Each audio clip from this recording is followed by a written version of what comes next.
and gentlemen, welcome indeed, everyone, to this iteration of GymACT live competition between UIC and SCU.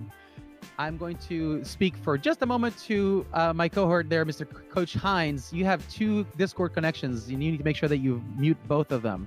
Your cell phone is still unmuted. All right, let's go. It shows muted. Then go ahead and unmute and then mute again.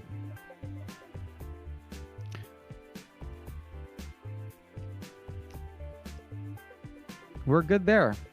There's still a lot of somehow a lot of echo going on. So I'm going to take care of this technical difficulty before we begin officially. There is still a lot of... Oh, I know what it is. I'm going to mute you on Zoom. Hello, testing. Ah, there we are. It is so much clearer now. Let's try this again with a deep breath. Ladies and gentlemen, thank you for joining me here. My name is Breeze Olson. I am in Santa Cruz, California. And today I have the distinct pleasure and honor of being here representing GymACT in this iteration of GymACT live competition. We have two teams, two collegiate gymnastics men teams competing against one another in real time, live and in color. You saw us just getting started right here with the technical issues that we have. We just counted a total of 22 different computers making this thing work. So now all the computers are turned on. Keep your fingers crossed. They're going to continue working from this moment on. Perfectly, of course. So this is a head-to-head virtual meet competition between SC United and UIC Gymnastics. I would like to welcome both teams now, and here the gymnastics at UIC from Chicago, Illinois, competing today from City Club Gymnastics Academy, coached by Coach Charlie Nelson, his assistant Satchel Hudson, and Charlie is going to be coming on any second now and introducing his team. Charlie, are you there as our host of today? I am here. Thank you, Oh my goodness. Can you hear Thank me you for just having fine? us. I can hear you perfectly. This is great. First and foremost, thank you for being the gracious host. Of course, this is a virtual meet, so both teams are competing at their own home. But for the purposes of logistics, you guys are the home team, so you will be going first on just about everything that we do today. So please go ahead and introduce your team for us. Sounds good. I'll introduce them right now. First, to my left here, Billy Hollis, Stephen Forbes, Kelvin Stevens, Sam Montague, Kim Steruk, Eric Barnes, Sam Woody Norwood, Colin Schwartz, Nick Smiley, James Strebe, and Levi Bullitt. Fantastic. And that, ladies and gentlemen, is the team for gymnastics at UIC, University of Illinois at Chicago. Thank you, Charlie, for introducing your team. And now I go to the Southern California gentlemen, which are lined up and ready. So Southern California United today is competing at their home gym of New Hope Gymnastics in Fountain Valley, California, in the LA area. Coach Heinz Schulmeister, my good friend, is going to come on to his Discord channel and unmute himself and say hello to us and introduce your team, please. Hi, everybody. Yay, we can hear you. From so Heinz, the thank left you for being to here. the right, Michael Palumbo. You can salute. Beautiful. Jake Mitchell.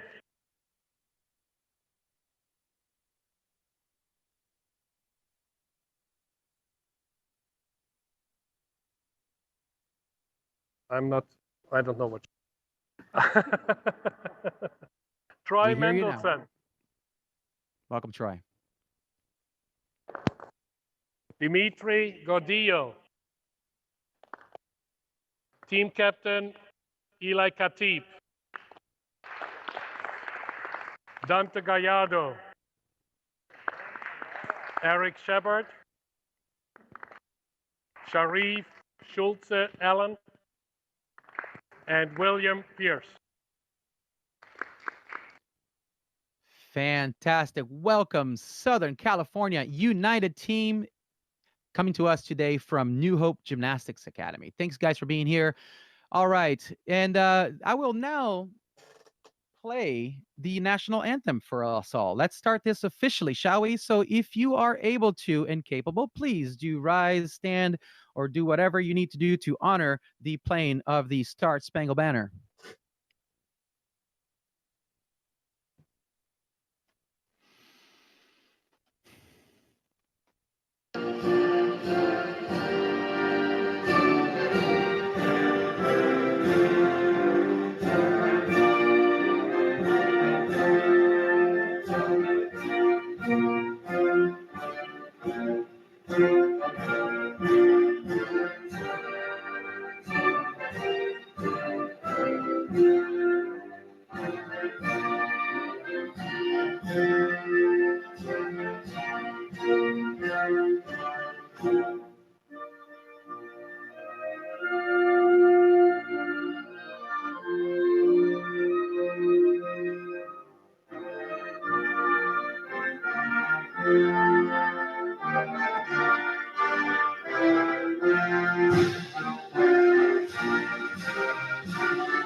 Thank you, everybody. Thank you to the teams, UIC and SCU. Gentlemen, now please go ahead and move on to your first competitive event. You have a 2-minute one touch. Meanwhile, I will continue introducing my virtual team here. Judges, hang with us for just a moment here for while we do that part. So first, let me say this. GymACT, we are here to foster the growth of men's college gymnastics programs, strengthen and raise the level of our sport, and protect the relationships and integrity of collegiate gymnastics. While promoting the essence of the sport and its competitiveness, we provide ideas and tools to inspire the creation of new teams and support existing programs in their pursuit of higher standards. That is our mission statement here at GymACT. And this year, we are so blessed that we have 11 programs across the country from coast to coast, north to south. We have teams such as Arizona State University, Georgia United, Kansas City United. Those last two teams just added this season, so they're brand new teams this year. New York Alliance, NorCal United, Northern Illinois, Rocky Mountain Pride, Southern California United, competing today, Temple University, University of Illinois at Chicago, competing today, and Washington Men's Gymnastics Team. 11 teams across the country. The opportunities for collegiate gymnastics are growing here with us at GymACT. Now, the rest of the virtual team, our score master, Sir Emeritus, Dr. Amazing, Genius, Geek, Mr. Robert Davis. I'm going to keep coming up with new titles for you, sir.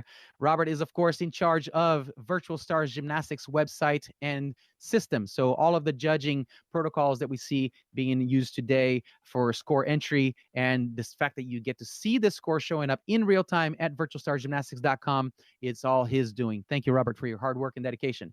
And in the production management side of things, Mr. John Lucas, thank you for taking care of all of the video needs for us today, taking care of making sure that I am in the right place at the right time and that I look as good as I should.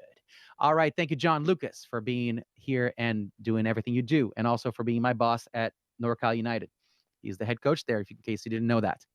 The judges for today, Miss Michelle Huffman from Oroville, California these days. Thanks for being here with us, Michelle. My sister, we share the brain cell, and we only I get to use it while I'm talking, and then I have to pass it on to her so she can judge. Howard Steer from Gilbert, Arizona. Thank you, Howard, for being here with us today. I appreciate your time and energy. And my other brother, Mr. Noom Kutz from Santa Barbara, California. Noom and I know each other so well for so long. That's all I'm going to say, so that neither one of us is embarrassed in public, though it's hard to embarrass either one of us. Noom, thanks for being here. Judges, thank you so much for your time, effort, and dedication. Let's go ahead and have you guys go on and hop over to the Meet Management channel so that you can take care of business there, do the job of judging these amazing gymnastics routines that we're going to have today, and that I can start talking about you behind your backs. Thank you so much. I will see you there later. All right. I think that the teams are finishing up their 2-minute one touch, and the judges are going to get settled in their moment there. I'm going to take this moment now to introduce my co-host, Mr. Commentator Awesomeness, Micah Cliff from Southern California. Micah, are you there? Hey, yep, here and ready to watch some great gymnastics. Yes, sir. Micah is an alumnus from the Southern California United team. Micah, what years did you compete for SC United? Yeah, I competed all 4 years of my undergrad at UCLA. So that was 2014 to 2018. And so the team's been going strong for, it looks like this is the 7th year. And that's just wonderful. That's awesome. And you were there when the team was founded. Is that true? Yep. I was a founding member of SCU, and then when GymACT came as well. So very, very cool. That's right. That's fantastic. And you know, we are in our I'm going to talk a couple of seconds here about NorCal United is the team that I work with and coach. We are on our now 4th season, and you know, it's amazing to see how these teams are forming and you know, and starting up from scratch in many ways. And then we also have at GymACT, we have teams that are, thank you. We have teams that have already been formed for many years who have joined GymACT with their teams already fully functioning, if you will. We have, you know, teams like Arizona and Washington and Temple and a couple of others, some of which have dropped from the varsity stratum into the club department, and then which means they are not funded by their universities. But you know, so that's what it is. The difference between GymACT programs and varsity gymnastics programs at college universities is that GymACT programs are self-funded, and that's what we're doing right now. These two teams are ready to go, and looks like the competition is going to begin. So I'm going to stop talking about GymACT and let's talk about UIC. We have the first athlete from them about to start their floor routine, and this is exciting. Ladies and gentlemen, this is Nick Smiley from UIC. Let's check it out. A good opening double tuck pass from the Illinois native.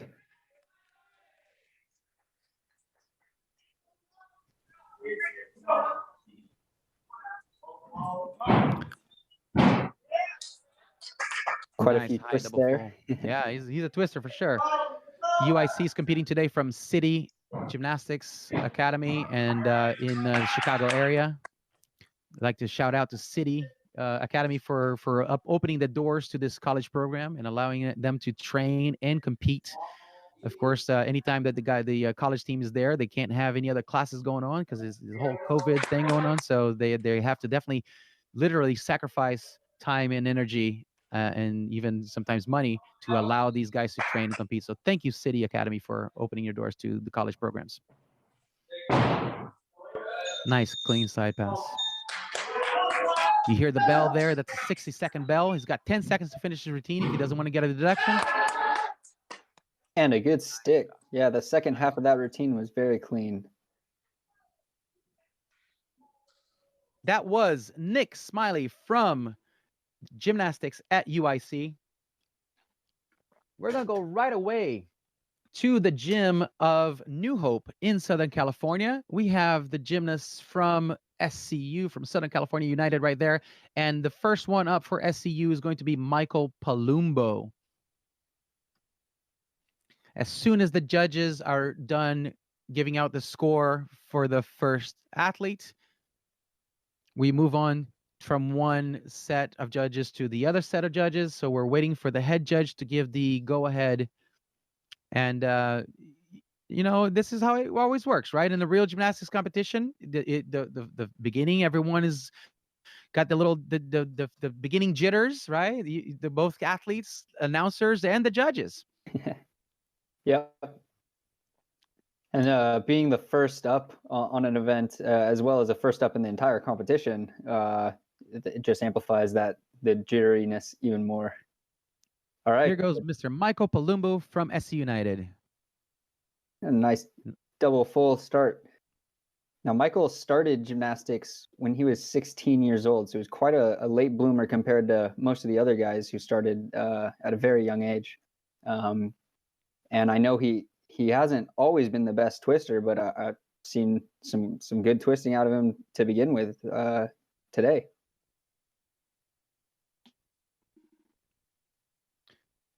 And a good wide arm press handstand. Yeah. He's definitely very strong. Just a little trouble getting his feet through there.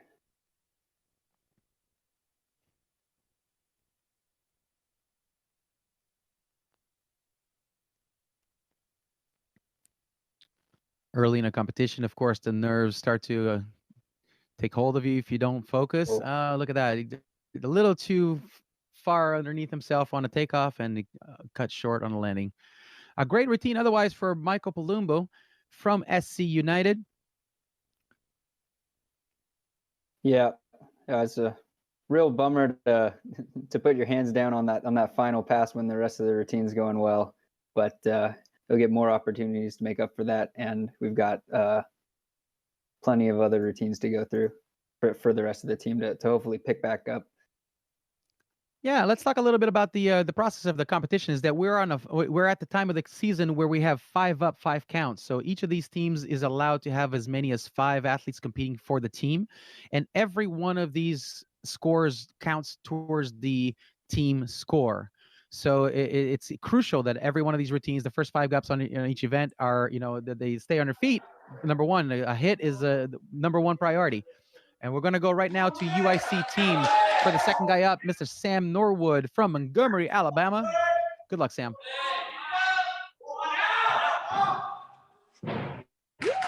Cool, and a lot of power on that Arabian double front. So it's a half-turn double front flip for that opening pass. He must have seen Michael fall on his butt on his disc, and he didn't want to do the same thing and over-rotated. Counteracted it, yeah. Now that any flip where you land forward is a lot tougher to land than if you're coming backwards into it, because you don't get to see the ground as easily beforehand. And you may not think about it, but eyesight is a very important part during the flips. You don't just go based on feeling alone. You really look for the ground. Definitely. As a coach, you see the athlete kind of focusing inwards during a flip and twist skill, and it's always a scary thing. I tell everyone, please watch where you're going, see the ground you're supposed to be landing on as often as you can, because you will see it several times during a tricky pass like that, and you just got to estimate where it's going to be. A nice, simple, clean dismount right there for Mr. Sam Norwood from UIC. Great job on floor exercise. Some good difficulty there, especially on his mount. There's a D skill, a round of an Arabian double front, if you will, in a tuck position. A difficult skill, and unfortunately he pulled a little too hard and over-rotated that. But so far, good quality gymnastics being shown.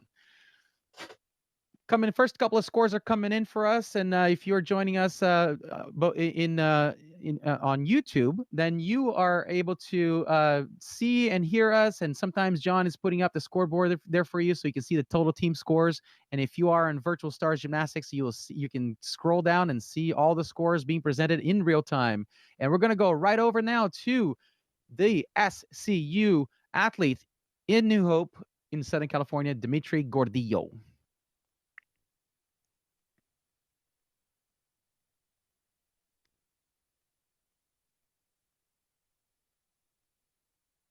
Starting off with that double flip, you'll see most of these floor routines start off with the double flip. That is a requirement to have at least one double flipping skill in your routine. If you are missing that, that is a deduction. But yeah, most people like to throw it at the beginning of the routine when they have the most energy. That's true. You have all that adrenaline pumping through your veins. You want to use it as quickly as possible so you don't dissipate it. But it also makes the landing that much harder when you're that full of energy and jittery. That's true. And Dimitri, he's out of Bakersfield, California, but he has trained with the Guatemalan national team and would like to compete with them potentially in the future. So SCU is definitely giving him that opportunity to keep training after JOs.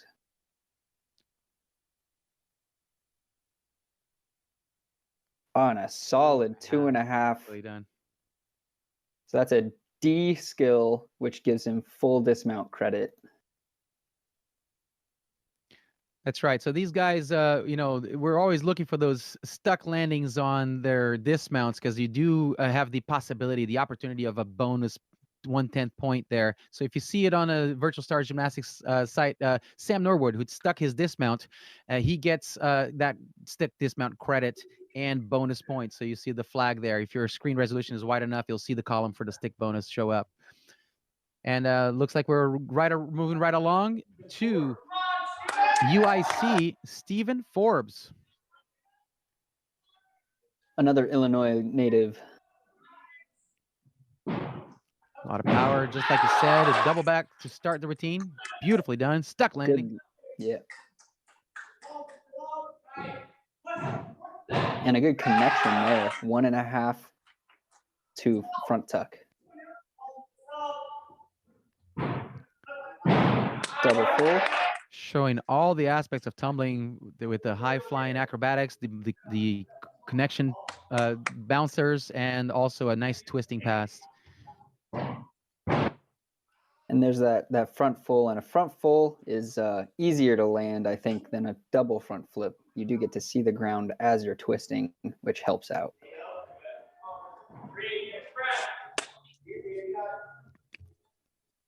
But beautiful transitions by Stephen as well.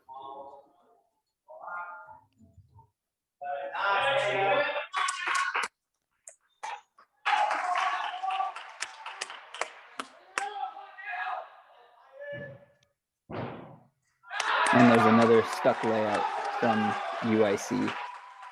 Now the layout may not get full dismount credit.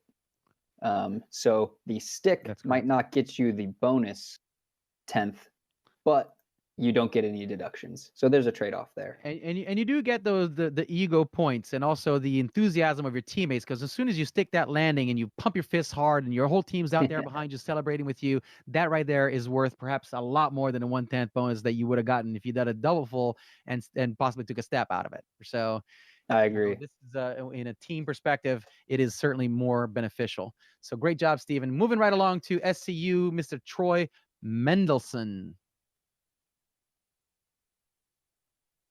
Double front, very difficult. Nice. D value mount. So that's the first time we've seen the double front mount as opposed to the double backs and the Arabian double front as well. Now, Troy's dad is a world champion powerlifter who's benched over 1,200 pounds. Wow. That's a little more than I weigh. He runs a gym up in the LA area. And yeah. Oh, man, look at that. Doing his dad proud at a wide arm press to handstand, as wide as he can possibly go without hitting your head on the floor. Beautifully done, Troy. And with a twist as well. Now, oftentimes, the big, strong guys who are also double flippers struggle at twisting, but Troy seems to be doing that pretty well. And a second double flip. That. Well done. Stuck landing a seat dismount. That ought to earn him another flag for SC United. Stuck bonus, baby. And we call it a green flag because literally in the in-person competitions, the judges do have a green flag that they raise to allow the coaches to know immediately that they're getting that stuck bonus. It's a big deal. We as coaches count those sticks as a matter of pride, and sometimes we award the athlete who has the most sticks at the end of the meet. So that's what's going on. Congratulations, a great routine right there by Troy Mendelson, excuse me. Moving right along to UIC in City Gymnastics is Levi Bulliott. Seems like the judges are ready to go, so I will allow that to happen from Grand Rapids, Michigan. I feel like I can only imagine how cold it is there these days. Yep. So it's a lot nicer here in Los Angeles. Yeah, we don't need to brag about it, but we will, right? It's nice in California. Santa Cruz is beautiful, balmy, 65 degrees or more right now. I went on a bike ride earlier. Okay, here we go. Double back, nice. Stock landing, Good put your stick. feet down where it belongs. Great job, Levi. Let's go. Showing absolute control over that. And the man can twist. A 2.5.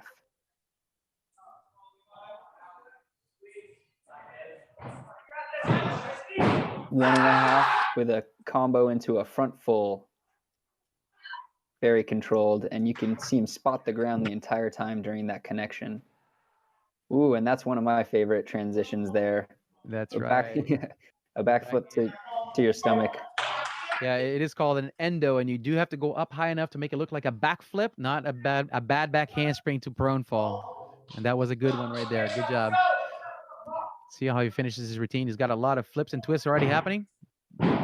Double full. And stuck double full. Yeah, showing what Very it's like solid. at the end of the season, sticking the landings left and right. I am loving this. Ladies and gentlemen, this is exciting. This is UIC versus SCU in the GymACT live competition hosted by virtualstarsgymnastics.com.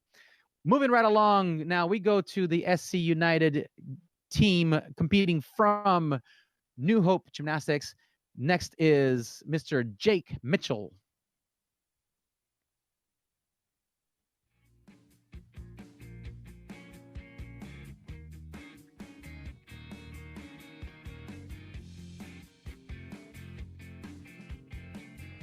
Good double tuck, nice and high. Now Jake is from Washington, D.C., but he's going to school out here at UC Santa Barbara, and a nice 2.5 twist there. There are a number of gymnasts on the SCU team who go or went to UC Santa Barbara. The UC system is a great school system, but only Berkeley has a NCAA men's team. So plenty of athletes who need to be a part of GymACT.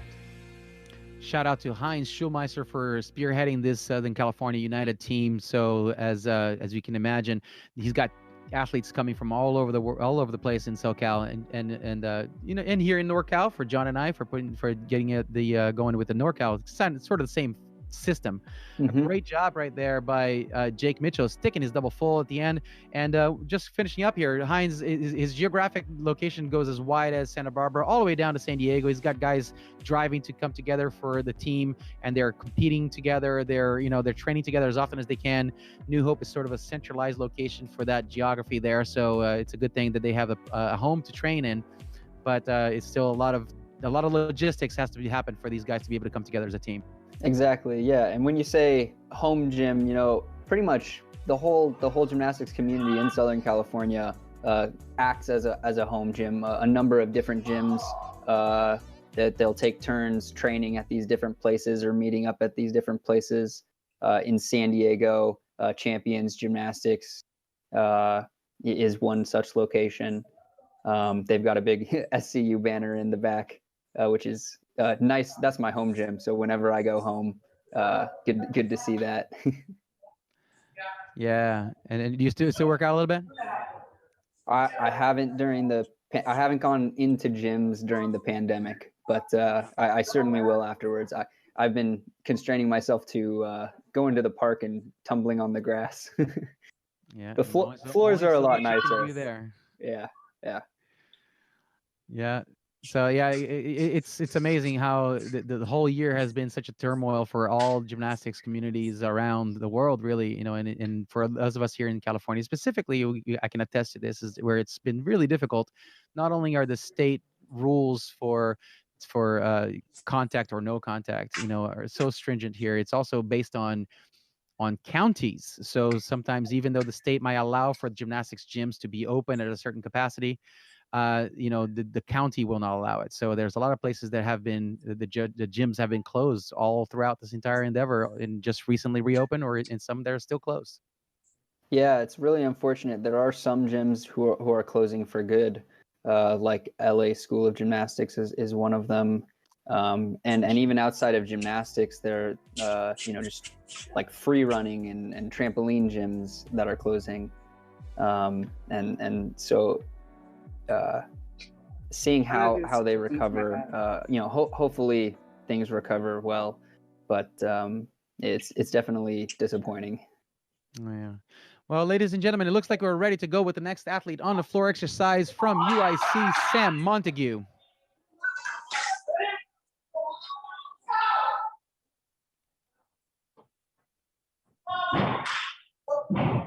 There is that Arabian double front again. Sam puts it right down on his feet. Well done.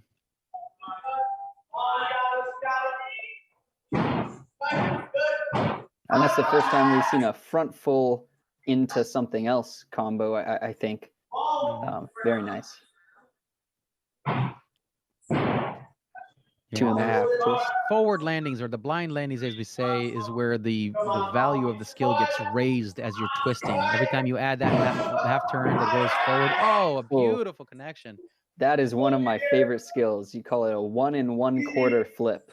So it was a front flip all the way to a push-up position, which you have to be very controlled so you don't hurt yourself on that one. That's beautiful. And a 1.5 twist to get to the other corner.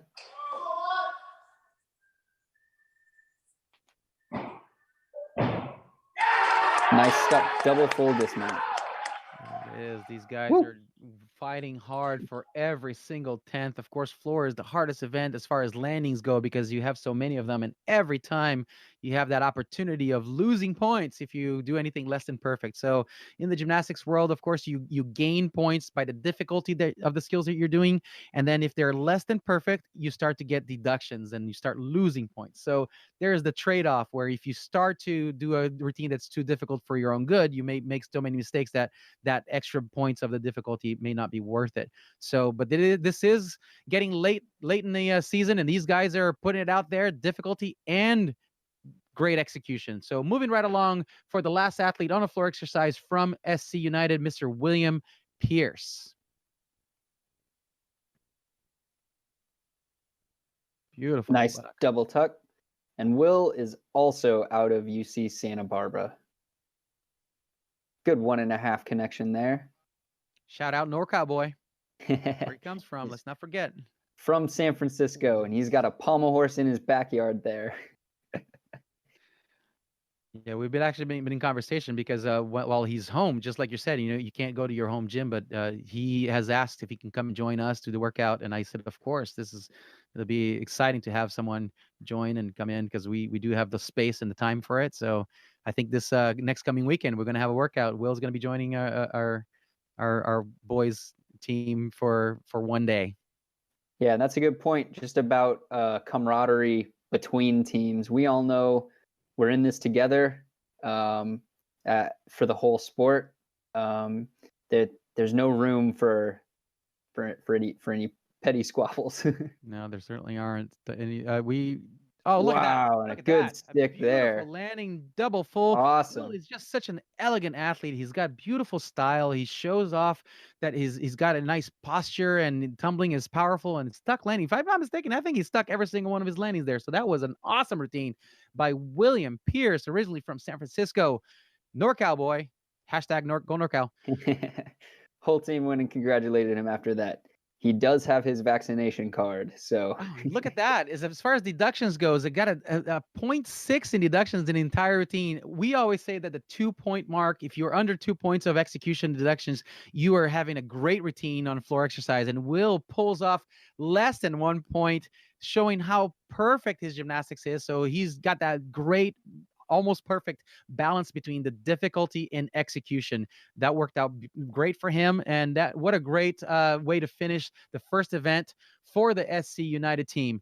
Congratulations right there. So looking at the scores here as we go on to Pommel Horse, and the judges are getting their score sheets ready for the next one, and UIC is ready to go, but we're just going to say real quick the scores after one rotation. We have SC United with 59.4 points, and Gymnastics at UIC with 62.3.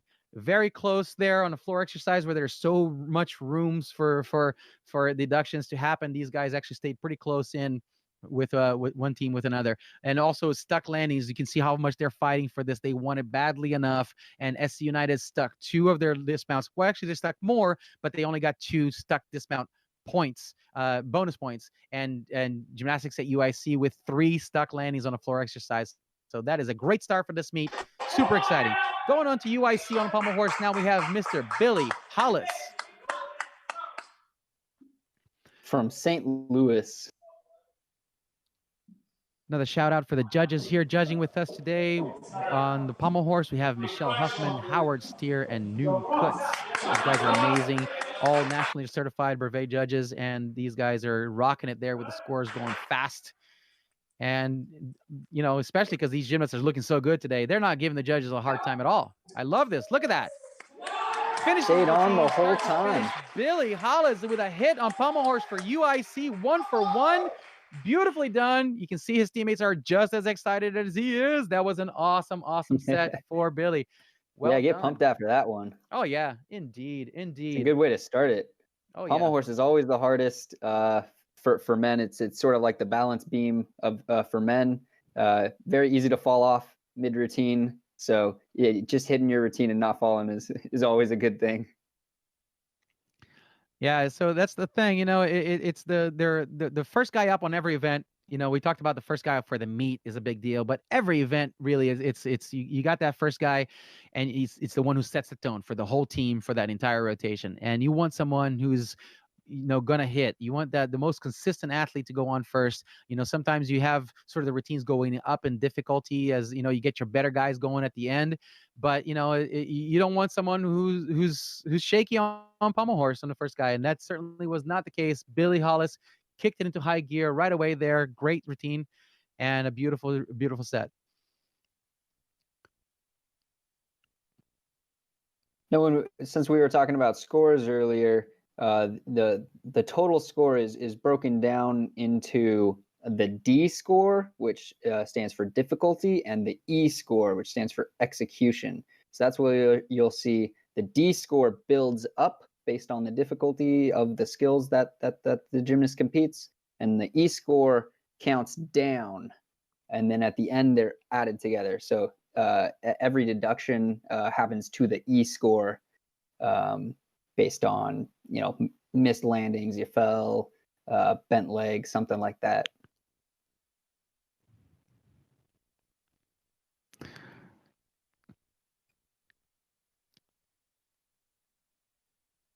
First up on pommel horse is going to be Michael Palumbo again. He was first up on floor, and we'll see what he's got. Let's check it out, Mr. Michael Palumbo.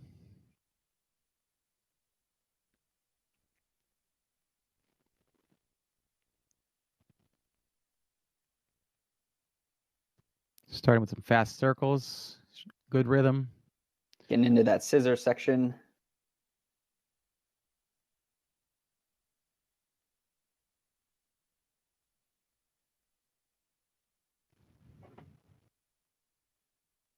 Got caught there during that travel. Traveling is a required part of a pommel horse routine, moving from one side to the other. Yeah, you got to make sure that you get all those requirements in, and you're going to see the athlete right there, Michael Palumbo, checking in with his coach and make sure that he, whether or not he needs to repeat the skill or just move on with his routine. Looks like he's moving on. He's got other skills to fulfill that requirement. And getting to that dismount. There full it is. 720 spin. Beautifully done. Beautifully done. All right, I'm going to take over for a second. I'm going to talk to the judges for just a second there.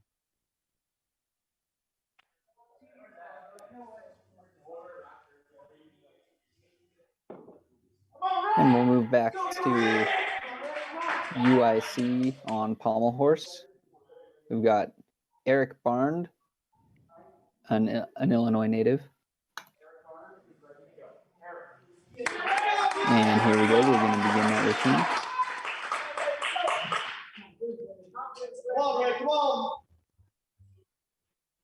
Come on now. Let's go at a time, Ray. Come on. Jumping into the scissors directly and then moving on to the circle.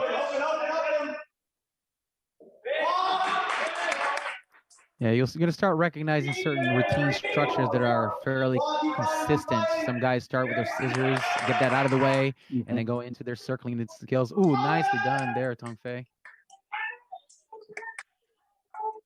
Yeah, and that's definitely part of the artistic portion of gymnastics, is just a routine competition. And wow, look at how hyped everyone is for that. That was a gorgeous routine by Eric Barnt. My goodness, what a great circling exercise he just did there. Pommel horse, beautifully done. Another hit for UIC. His teammates, certainly well-deserved celebration there. Awesome job indeed. 2 for 2 for UIC on Pommel horse. You notice other Going- people hitting that handstand dismount. Yeah, there are other types of dismounts like that Russian to Wendy dismount.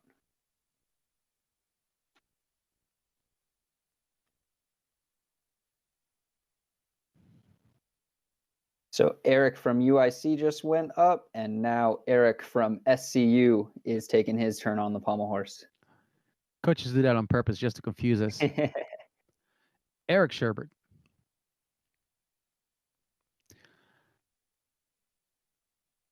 Getting those scissors out of the way. Well done. Scissor full to the middle. And Will standing nice right in front of the camera here. There, exactly. Well, there you go. He noticed. And Eric has been smooth. I haven't seen any troubles here with this routine. It was perfect. A perfect routine indeed. And he made it to that handstand right at the end. So there you go. All the way through. Great job, Eric. That will be, of course, the first and only time that will happen. I'm sure those UIC, the SCU guys are going to be now much more aware of the fact that there's a competition going on and they can't be butt heads about it and stand in front of the camera.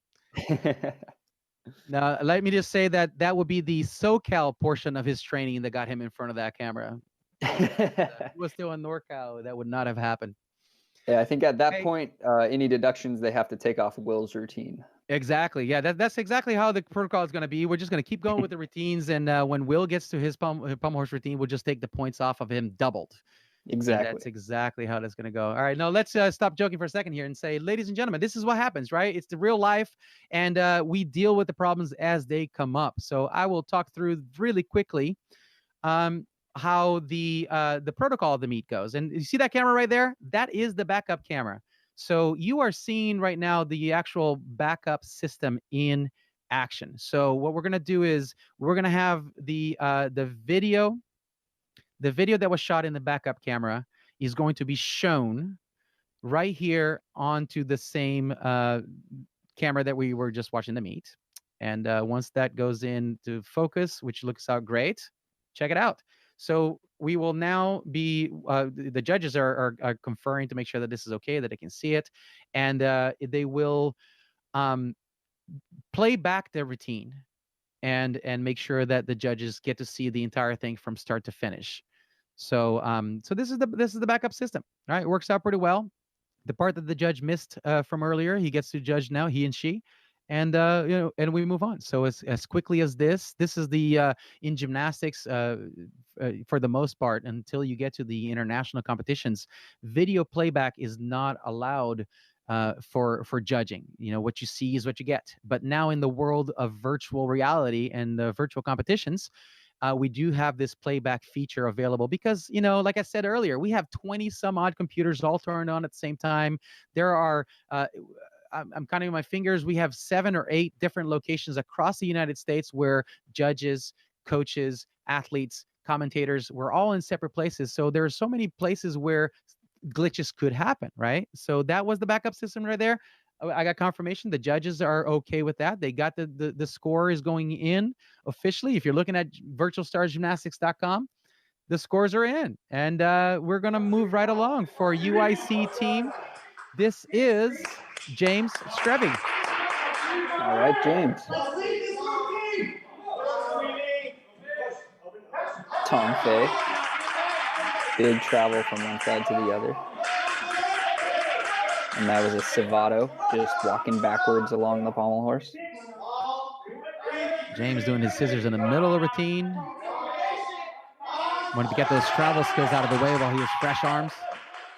Those are often the hardest to do in terms of endurance. Nicely done. Russian dismount, and the whole team excited as well for that. They have been they've been hitting the pommel horse wonderfully. Yeah, and of course, when we talk about hitting, we mean not hitting, right? Not hitting. Avoid hitting the pommel horse for a hit routine. I hit the pommel horse once. Yeah, there are variations of hits, and one is much more pleasant than the other. Yeah, so you saw there on the Russian dismount that you see that he tries to get his heels up a little bit higher. He's got to go as far as 45 degrees for the dismount to not to get any deductions. Not sure if he quite hit that, but it was certainly a well done Russian dismount. Moving right along to the SC United Troy Mendelson. Aggressive start with those circles. You see people have different styles, how fast they seem to spin, or if they're more taking their time with it. Troy just getting right through it.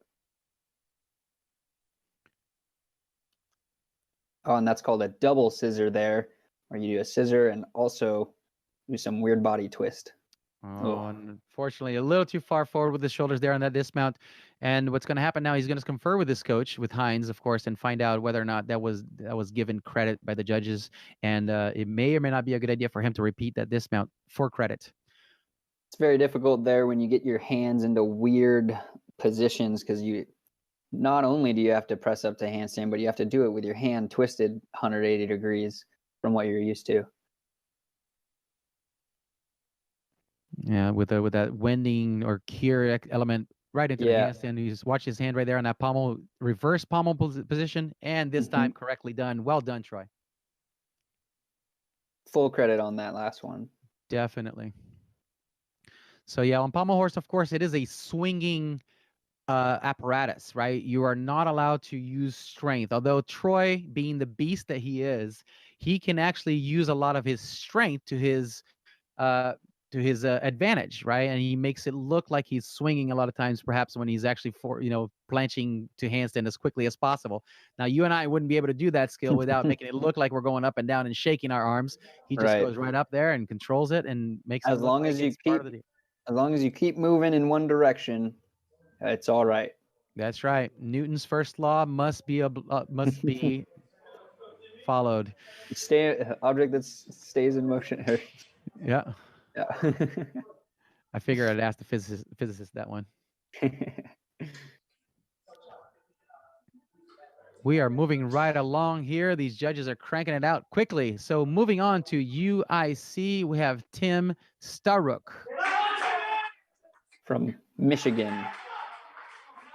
I've seen this before. He's got his own little ritual, making sure that he's collected and ready for his pommel horse routine. But after his ritual, he does have to salute, which he did.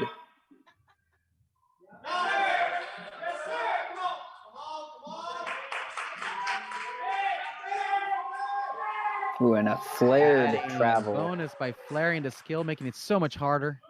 And when we mean flare, that's what that straddled circle is. Nice job. Consistent. Another hit routine for UIC with Tim Staruk going through. Now, it's amazing the different styles of pommel horse routines, right? You saw Troy go a second ago with the body type and strength that he has, how quickly and aggressive his circles were. And then you saw Tim right there with a much more controlled and more a slower circle, really. It took each circle takes a lot longer to get through, but still just as beautiful in gymnastics. And yeah, again, that's part of the artistic part of artistic gymnastics. You find, which style really works for you, and you own it, and let's see what style beautiful. Dimitri Gordillo has for Southern California United. I was trying to do a segue there. It didn't work out so well. Thank you. I'll be here all week and try the veal. Good extended circles. He's got that. Keeping those shoulders going. Speed, sort of like Troy there.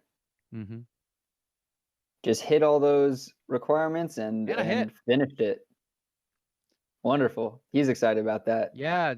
SC United needed that hit on pommel horse. These guys are, every routine counts, as we talked about it. 5 guys up, 5 count. So every one of these routines that fall off of any apparatus, or in fact, a fall on an apparatus is the same thing.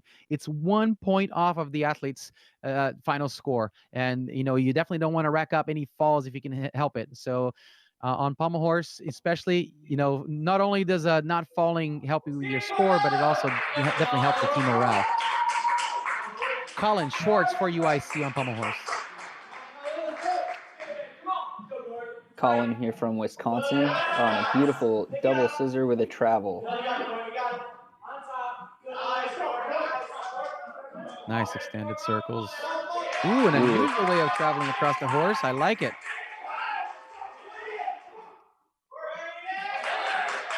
A C Magyar travel followed by a Savado, a typical combination on pommel horse. Oh, And getting ready for that dismount, probably. Yep. And he swung it over.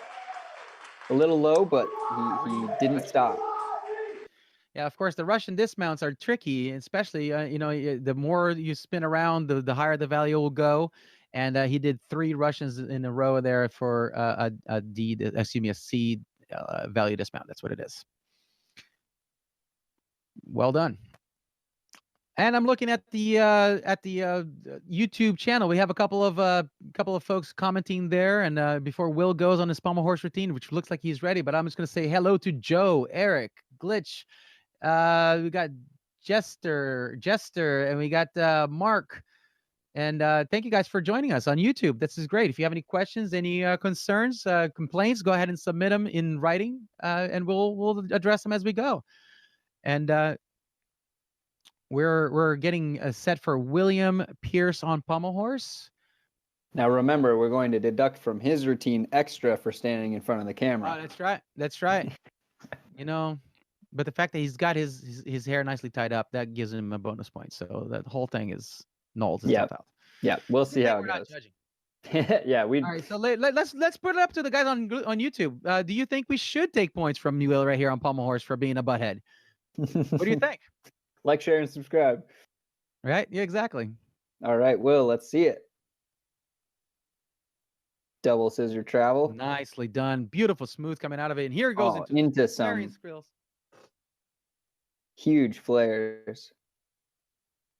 I love this pommel horse routine. I didn't want to say anything to spoil it. This is a routine so far. And it's clean as well. His legs have been straight, very straight the whole time. Yes. Well done. Wonderful, Bump Will. It up. I take it all back. You are now forgiven of all your past sins of camera faux pas. Mr. Will Pierce from SC United with a beautiful pommel horse routine, showing off those long straight legs and flaring skills, traveling skills, scissoring skills. He's got it all. Well done indeed. Congratulations. A beautiful finish for SC United on the pommel horse. That was Will Pierce. Now, ladies and gentlemen, you are watching SCU, SoCal United versus UIC, University of Illinois, Chicago. And this is GymACT Live, coming to you from multiple places in the world.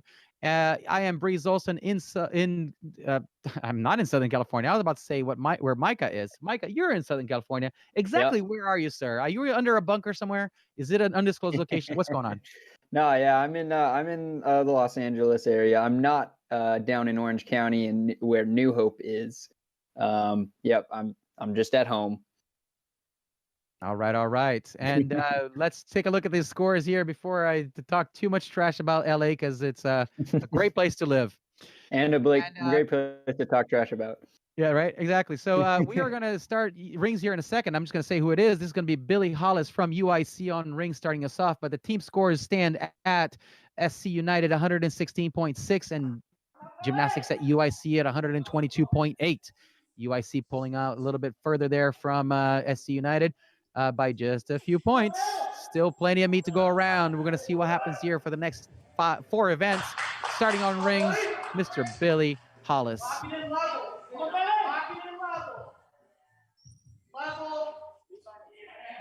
Back uprise right into a straddle plunge. And he held that long enough, I believe. Then into that Yamawaki combination. Those double front flips through the rings that you see. One is them tucked, one of them piked. Holding enough means the requirement, which is a 2-second hold, and you don't start counting until you actually stop. Ooh, fight for the landing. A small step. Close to it still. But a nice high double back tuck from him. A great start. Once again, talking about getting a hit routine on the first guy on the lineup for an event. Great job from Billy Hollis right there for UIC. Starting off on rings, doing very well. Less than 2 points of deductions in his ring routine. So well done. Again, keep it under 2 points deductions. You're doing a good job. Looking at some of these pommel horse routines, a lot of guys under the 2 points deductions. And that's fantastic. Yeah. So here we are.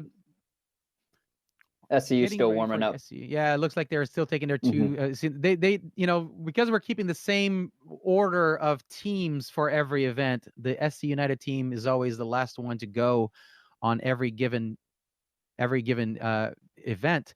So when we go to the next event and the UIC guys are ready to go, SC United might not be.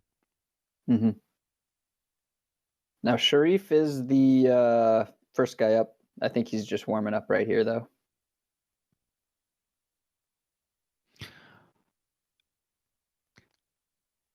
So these guys are taking their 2-minute required and allowed warm-up touch, and so that you're seeing there the SC United guys are still scrambling because they are finished the pommel horse, and we're gonna go though for Mr. Sharif Schultz Allen from SCU. He's gonna be the first guy up, and then we'll keep the meet going. The judges are ready faster than the announcer and the athlete, so this is a good thing. That's why they get paid the big bucks. Now, Breeze, you're in Santa Cruz right now? That's correct. Santa Cruz, California is my home these days. I coach both at Ohana Gymnastics in Santa Cruz. It's where the our HQ for the southern part of NorCal United is. Thanks, Michelle Huffman, the owner of that gym there. She's actually one of our judges today. Like I said, we've worked together for over 20 years now, and a great working partnership. We get to, she opens the doors to the team to train there anytime we need to, anytime the gym is available, I should say, right? Definitely a welcome space. And I also coach juniors at Rising Star Gymnastics in Monterey, California. So shout out to Rising Stars.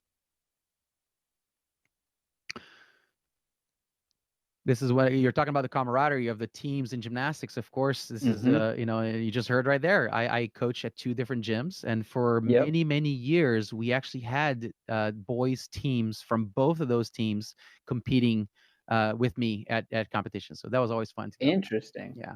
Here comes Sharif. Ready to go on rings. SCU starting on rings.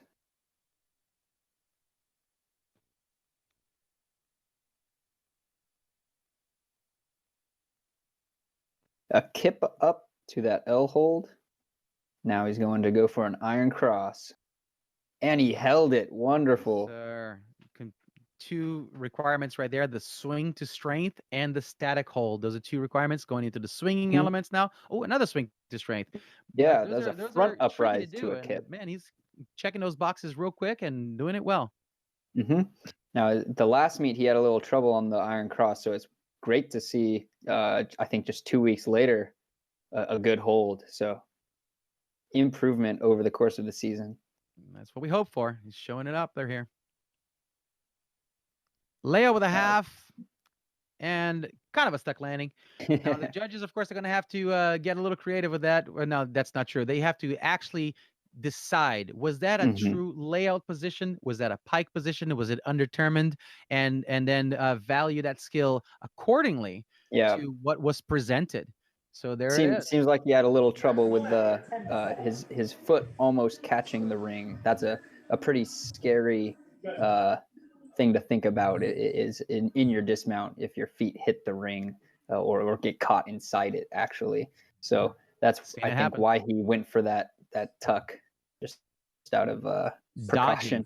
Yeah, it's a what do you call it? It's a survival. It's a matter of and that's a good thing, to be aware of your surroundings at all points in time. Absolutely. Knowing how to fall. Yeah, this is the kind of thing where you keep your eyes open and you see what's happening around you. If you see the apparatus in the way, you got to dodge it. So that's exactly what happens. And while we have a second here between the judges' scores, I'm going to mention that, yes, we are finishing our season coming up here in the next couple of weeks. And these teams are all getting ready for national championships. National championships is going to be happening this year in Florida in conjunction with the JO Developmental National Championships in Palm Beach, Florida. And it's going to be an exciting weekend. We'll talk more about that in a moment. Now, however, let's go to rings with Mr. Eric Schubert. Levi. Yeah, Eric is the next SCU guy. So If I read a little slower, I would have known that. That is Levi. From the right team, too. Yes. Levi would be going for UIC. I Started think, well. I think that the points listed on the website are for Sharif. All right, a back giant, and he did hold that handstand. It was a little hard to get there, but he got it. And a Yamawaki through, back up rise to L. It's hitting all the skills. In locate to a front full dismount. Nice and clean and high. You saw that rise in the dismount. You see, Eric is definitely one of the taller athletes in that team, and he handled himself well on rings. Once you get on the handstand, when you're tall body. Now I'm 5'11". I know exactly what I'm saying here. It's your center of mass is far from those rings, and they go each and every way. It's tricky. You gotta maintain control. Still, rings is not exactly an easy thing to maintain them that way. But and Eric, just to clarify, that was Levi. My goodness. You know what? I'm gonna let you go from here. Next, we got Eric for SCU on rings. I should say that now because I would have known that. All right, Breeze, your turn. Let's go. Eric Shepard from SCU United. All right, I'll move. Aggressive kip there. Nice and clean. Solid. And a beautiful look extended. At those lines right to the horizontal where he needs to be. Solid between the rings of the shoulders. Good hold on that cross as well. This is what we want. We want to make sure that the judges have absolutely no doubt as to what skill is being performed and how it should be performed. Eric doing a great job. I had to pause there and look at the list again. Back giant, fully to handstand. Little check of the shoulders there, but it's better than wobbles. And you see that second giant, he swung through the handstand. So he didn't hold the handstand on the second giant. And that's okay. That's just a different skill. They're both valid things to do. And it looks like he was avoiding the dismount there. I don't know why. Maybe injury, maybe just not ready for it yet. But yeah, I think he was mad that I called someone else his name. That's what it was. Just like, I'm not doing a dismount now. Forget it. But here's the thing: the dismount is one of the required skills so that he would lose 5/10 for not having a dismount. But the execution of what he did was perfect. So he doesn't lose anything else other than just that required 5/10 for the element group. So it was a smart move. If you're injured, take the dismount out and make sure that you don't give anything away. Now moving on to UIC, Mr. Nick Smiley. Yeah, and I guess that element group gets added to the D score. Am I right? Correct.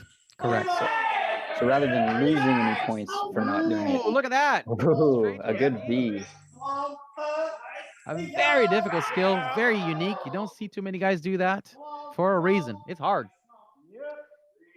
But as you see, in gymnastics, we're very creative when it comes to names. We've got the L sit, where you look like you're doing an L. And you've got the V sit, where your body's making a V.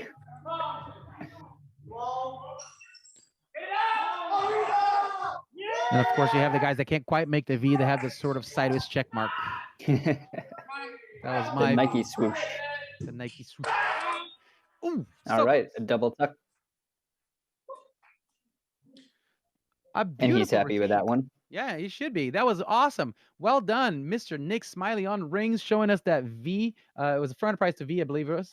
And a great job. I love seeing those unique skills. Again, keeping the artistic. The sport is actually called artistic gymnastics. And for a while there, it seemed like everyone was just hunting and grunting and doing the hardest skills they could, and trying to adjust to the new code of points.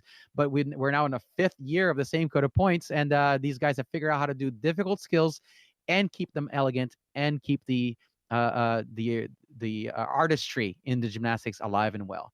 Moving on, Dimitri Gordillo from SC United.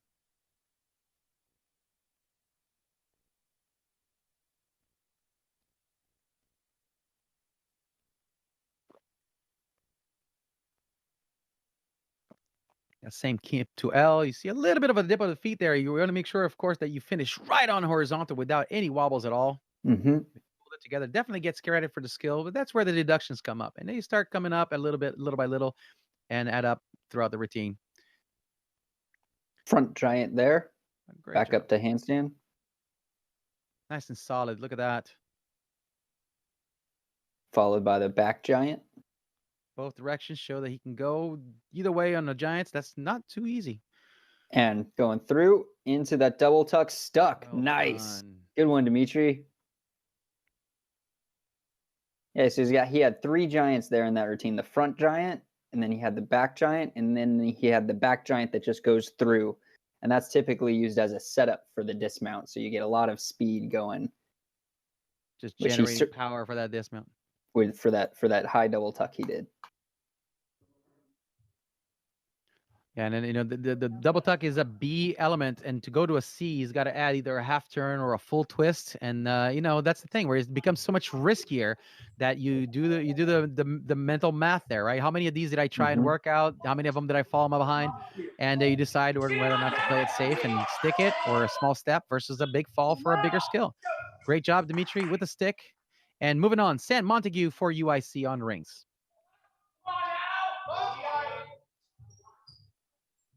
And a kip directly to a cross. That's nice. We haven't seen that yet.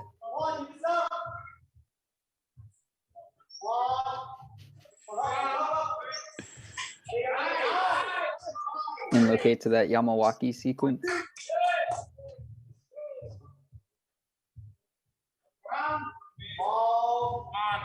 Little wobbly on the handstand, but no swinging in the rings, which is good. Oh. And you see now, now there's a little swing. Ah, and just like you were saying, there's that full twist to get the full C value. Indeed. Great job. And you from can just Sam. imagine how much harder that becomes when you're doing your dismount and you lose sight of the ground, and you got more directions spinning around you than your body is made to deal with. So moving right along, we are going now to the ring setup of Southern California United with Mr. Michael Palumbo. Guys are doing a great job on rings, keeping them nice and still, keeping those 2-point deductions as close to that as possible, keeping their start values, difficulties going pretty well.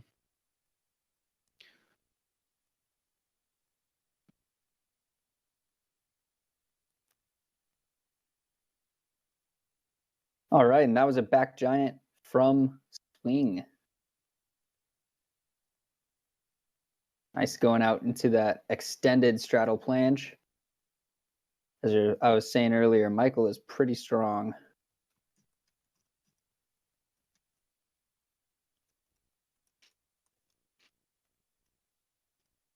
Clean handstand there.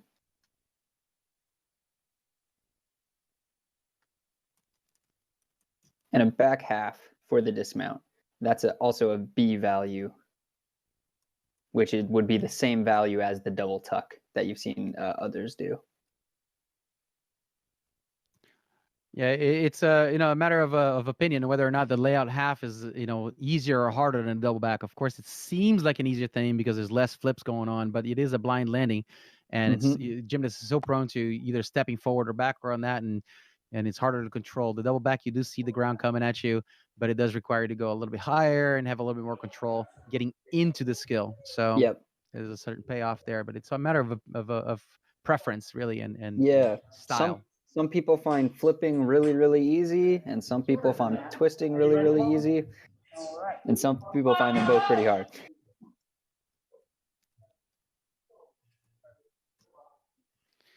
Moving right along here with Mr. Calvin Stevens. Calvin has an exciting ring routine coming for you. Oh, no spoiler alert. I'm going to shut up. And he's from Chicago, Illinois, so a native to the team.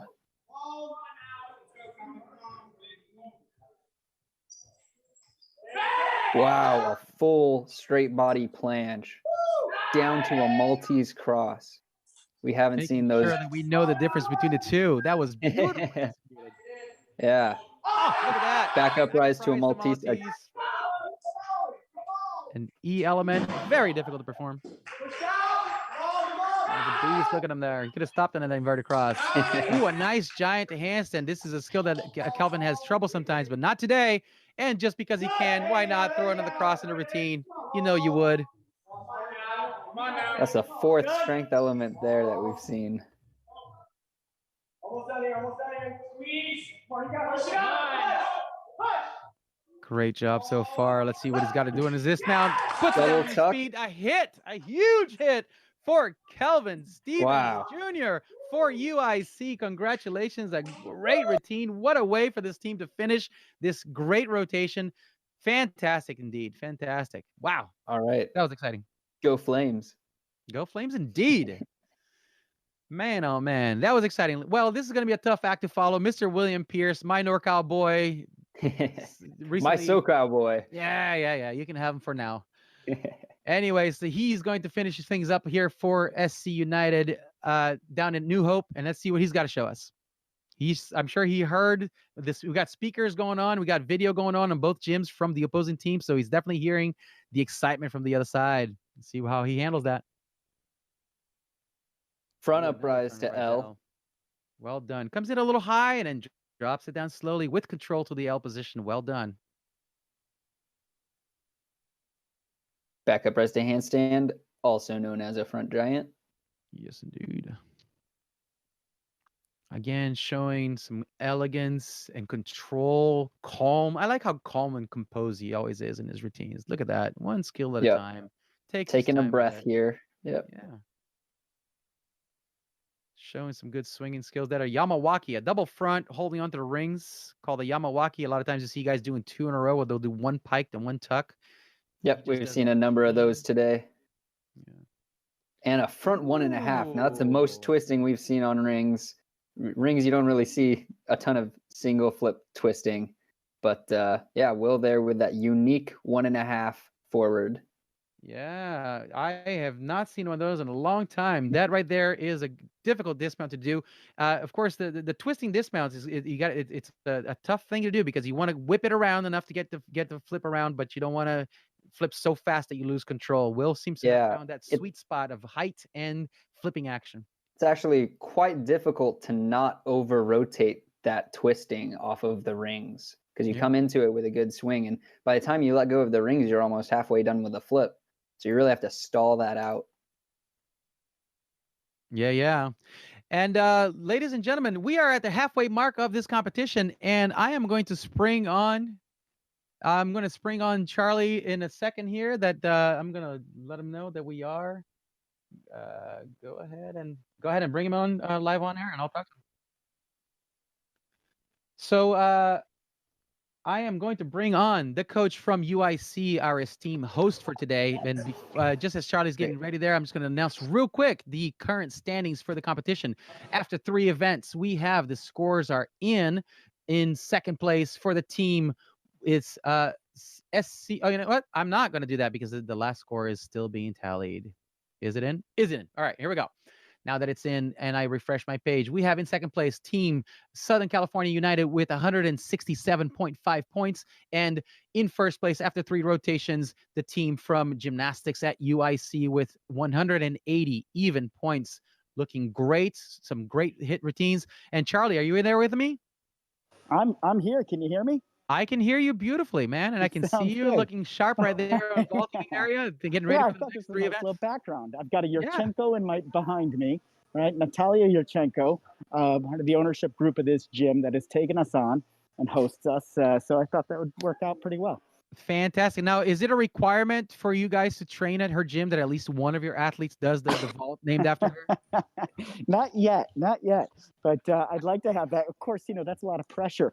Turn around and then you're trying. Well, how do you coach that in front of her, right? So maybe not. Maybe I'll keep away from that. Right, exactly. None of us. Yeah, unfortunately, I'm sorry. None of the guys can do it. We're just not going to go there. Right. Exactly. Yeah. That would be intimidating, wouldn't it? The one athlete in the world who created the Yurchenko vault. That's the vault right there behind you, right? Exactly.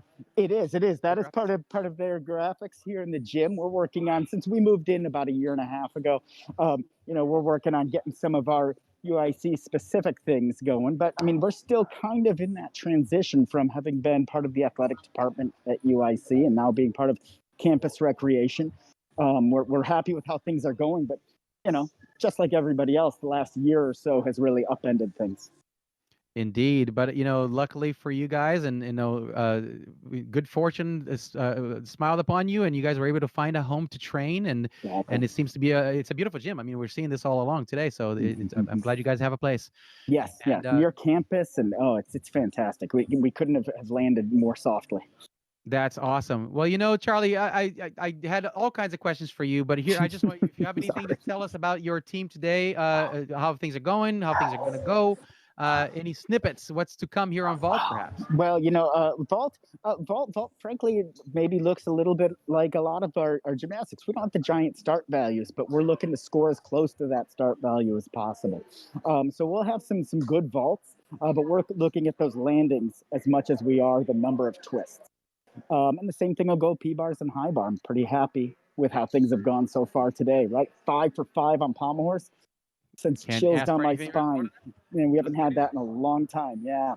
That's so, awesome. Well, indeed, I was about to say, you guys are looking fantastic. Some super clean routines. Seems to be the team strategy, and it doesn't stop on one or two events. It goes across the board. Yeah. So, listen, good luck on the second half of your meet. Thank you. Thank you for hosting us today and being our gracious host, and spearheading this meet for us here. And Sure, let's move things on. I think the judges are ready, so I'll let you go back to focusing on what you're supposed to be doing. All right, I'm going to switch channels then. Checking the judges. Thank you, Breeze. That was Charlie Nelson, the head coach for gymnastics at UIC. As he alluded there, UIC was just until recently a varsity team at University of Illinois, Chicago. They were dropped from the varsity program and then had to move away from the athletic department. They are now a club team, so they have a recreational program. But this is far from recreation, ladies and gentlemen. He is hard at work building this highly competitive team. In fact, continue to maintain the highly competitive team, showing that some beautiful, high-quality gymnastics, clean, is the way to go. That's his strategy, and it's working out, paying off beautifully so far. And let's see what's going to happen here on vault. His team does go first, so starting off on vaulting is Sam Montague from gymnastics at UIC.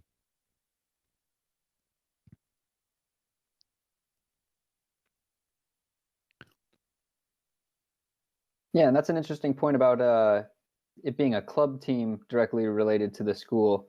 Although I was on SCU, I was also on the UCLA club gymnastics team. But separate, UCLA club gymnastics was not a part of GymACT. All right, Sam, let's see it. Get Monte, come on now. Come on. Nice Kasamatsu laid out. Yeah. So on vault, the judges are going to be looking for the number of flips, the number of twists, and each one of these vaults has a different start value labeled in the code of points. And you will see those start values show up on the Virtual Stars Gymnastics page there under vaulting, and we'll keep track of that and see, looking at the deductions is of course, how much of that the deviations of perfection did we encounter, did we see on a vault. Now it looks like he had a little bit of a pike down, took a step on the landing, but other than that, a very clean vault for Sam Montague. Good way to start. All right, and here let's we have go, Dante. Same vault as Sam, a Kasamatsu laid out. Beautiful. Yeah, so those of you who are watching these vaults, you can definitely have a point of comparison right there. The same vault being performed by two different athletes, slightly different variations of technique and style. And of course, style is not something that you gain or lose points for in gymnastics anymore. But you do if the if an athlete pikes down too hard or yanks his chest up and down too much to try to get his body to rotate around. He can say that's style, but that's technically it's a technical deduction because it's far from that straight, perfect line. Yeah, I think you're saying that the aspects of style that we can judge have been listed out in an objective way. There's certainly still aspects of style that you can't really make an objective, a quantitative measurement of. And a stuck, laid out Tsukahara for Mr. Eric Barnes. Swinging that green flag around. That's right. That's right. They want it. They want that stick. So you do get stick bonus on all the events except for Pommel Horse. Apparently, Pommel Horse, it was deemed too easy to stick the landing, so they said no to that. So all the other events, though, if you stick the landing, not only do you get the bragging right points, but you also get an extra 1/10 of a point bonus listed on your start value. So go ahead. Yeah, I was just gonna say the last vaulter for SCU, Dante. He's studying geography out at UC Santa Barbara, and before he heard about the GymACT program, he had switched to doing cheer. But GymACT let him come back into the gymnastics world. So boom, kept him around. Go GymACT. Yeah. Here comes Troy Mendelson from SCU. All right, let's see how the powerlifter does it. Kasamatsu laid out. Real early finish. Style. You saw how he opened out to show off that landing before he landed. Oh man, that was beautiful. Micah, help me out here. Yeah, that was a beautiful style. That he finished the twist very early, and then you could see that arch. Beautiful look for the ground and find it and land it. Yeah, a lot of times you see guys who are about to, miss they don't flip enough, and they have to pike down, bring their feet into the ground, and you see the body changing in a way that makes it flip faster to make the flip happen. And in his case, for Troy, he actually did the opposite. He's like, look, I'm rotating so much, I have to show off, I have to open out further and make my body as long as possible, stick my arms out, slow down the rotation, because if I don't, I'm going to over rotate. That's the way to go right there.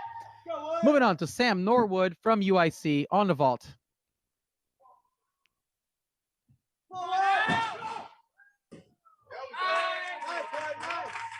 Tried and true. Charlie said he's not going to do the highest difficulty vaults today, and his team is following it up with that idea of just performing some great, clean vaults. And that was a laid out Tsukahara. I believe the start value on that is a 13.8, and they're not giving anything away. Yep, just a little hop there for that landing, but I didn't see many deductions at all.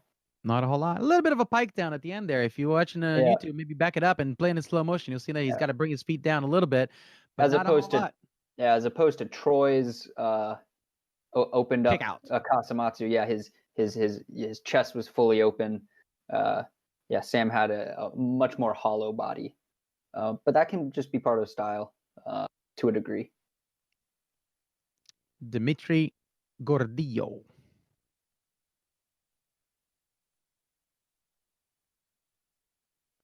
Well done. Laid out Kasamatsu. I think there's a little bent legs at the beginning, but I think he straightened them out. Definitely laid it out. Now, three different major body positions in gymnastics: the tuck, where your knees and your hips are bent 90 degrees or more; a pike, where your hips are bent 90 degrees, but your legs are straight, making an L shape; and a laid out, of course, is supposed to be perfectly straight body position from toes to head. And your arm position doesn't really count so much on any of those things, but got to keep an eye on the body shape. So that was definitely a laid out Kasamatsu, and we've seen take a little bit of a hop because these guys are landing on a kind of a soft landing. You're going to see now the UIC athlete, Nick Smiley, that UIC trains at a gym that they do have a harder surface, more akin to what a competitive floor surface would be, a lot harder on the ankles when you're doing those back landing vaults. But but it is a little easier to stick if you have a stiffer landing surface with those bouncy pit areas. No matter how many mats you put in there, the sway of the foam pit underneath you makes it harder to stick. And a Kasamatsu laid out, he just landed slightly out of bounds on that. You see the two white lines on the landing mat. You have to try to stay within those lines, or there is a slight deduction. Yeah, so the judges, the video that we're watching right now is the exact video that the judges are watching. So this is the angle that they get to see the vaults in. And you do get deducted for the angle of rotation. You get deducted for how, whether you went on a perfect line from the run through the board, over the table, onto the mats. That should be a single plane, right? And if you deviate from that plane, it is a deduction. And those lines, they're there for as a visual aid for the judges to be able to designate some of those deductions that deviate from the perfect positions and angles. Similar to the white lines bordering the floor. If you step out of there, you get a small deduction. And that's part laser beams that chop off the aisles. Well, it's partly for safety. I mean, the floor ends at some point. You don't want to be landing on hard concrete. Same with the vault. You don't want to be landing off on the side, uneven mats and twist your ankle. So it's for safety as well as beauty. There you go. That quantitative deductions that we were talking about. Coming up for SC United, Mr. Jake Mitchell.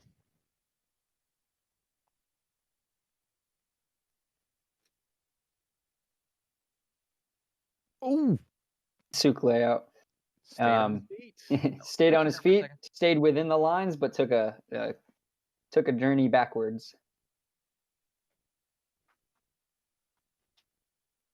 Yeah, looked like he was playing it safe and being extra cautious, and bent his body down a little bit to add rotation to this vault. Definitely didn't need that. Could have stayed at a much more straight line and slow that flip down a little, just enough to get those heels down and feel the sting of the landing. Yep, that's just part of the things you have to think about while you're flipping. Is you have to evaluate where in the flip do you think you are? Did you have enough flip? A lot of times the safer thing is to just try to over rotate it if you don't know where you are.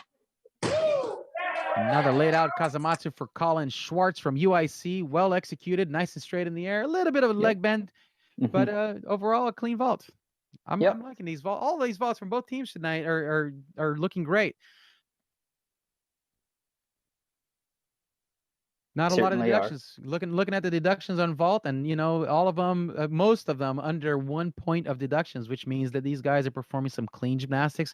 That's what the judges want to see. That's what the audience wants to see, and of course, that's what gets your team higher in the standings, right? I mean, you want to keep those things as clean as possible. You don't want to go for something that's too difficult that might give away points needlessly. Not this late in the game. Now, the third UC Santa Barbara gymnast vaulting today for Southern California United. Will is going to be bringing it home. We had Will, Jake, and Dante all at Santa Barbara. Yeah, and you mentioned that these guys may or may not be competing for Santa Barbara as well, because Santa Barbara does have an NAIGC club team. Yeah, and that's a different system than the GymACT thing. All right, there, Will. Nice. Very excited about that 1.5. So I think that's the most twist today. Yeah? Yep, that's a half twist more than any of the other vaults, and that's reflected in its difficulty score.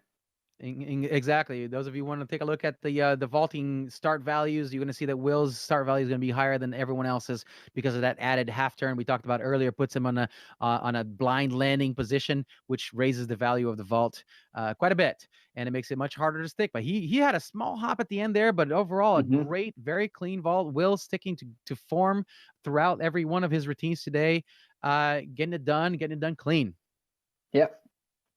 And while we're warming up here for parallel ballers, I'll mention the NAIGC that you mentioned. So that's the club gymnastics teams at all sorts of schools. Even the schools that have NCAA teams, they also have club teams. And the rules for club teams are much more relaxed. And it's the motto of the NAIGC is for the love of the sport. So really just get out there and do something, and that's what it's all about. And each year there's a national competition where they get over 1,000 college gymnasts from all across the country to congregate in one location for a couple of days. So I've been out to Daytona Beach with them. I've been to Fort Worth, Texas, to Columbus, Ohio. And so a great way to travel and meet people from all across the country who just love gymnastics. Yeah, and of course that motto should really be the case for every athlete ever, right? I mean, for the love of the sport. But Yeah. the NAIGC certainly embodies that, and I was thrilled about that. I'm actually involved with them coming up next week on the 17th. We're going to have a showcase because this year where they're not having their national championships. Let's move on with our job. We have All right, unparalleled bars, Sam. Sam Montague for UIC. Never mind those NAIGC showcase April 17th. A giant. Wow, that's some difficulty there on parallel bars. I believe that's called a Suarez, created by Casimiro Suarez of Cuba. Yep, that was like a giant with a backflip to a half twist to upper arm. All right, and then a double tuck dismount.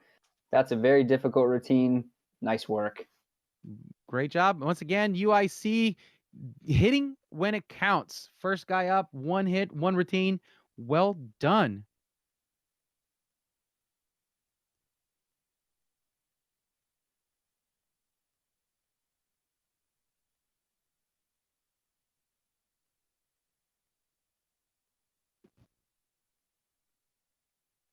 Now up 3 next. points off instead of 3/10, perhaps, for the neutral deduction. Sorry about that. I'm butting in where my nose does not belong with the judges. We have a clerical error on the vaulting score there for Nick Smiley. They're going to take care of that. Of course, they all saw it right while I was saying it. I can just pay attention to what I'm supposed to be doing, let them do their job, and all goes well. Eli up next for Southern California United on parallel bars. Eli is at UC Irvine. Let's make sure that these guys from Southern California realize that there's a camera there now before we start. Yeah, maybe talk to Palumbo for a second. There we go. He's moving.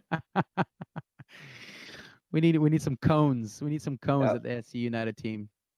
Now, Eli wasn't a founding member of SCU. He was actually still in JOs when we started, but he has always been training with us from the start. So he switched over very smoothly from JOs to SCU right when he started college.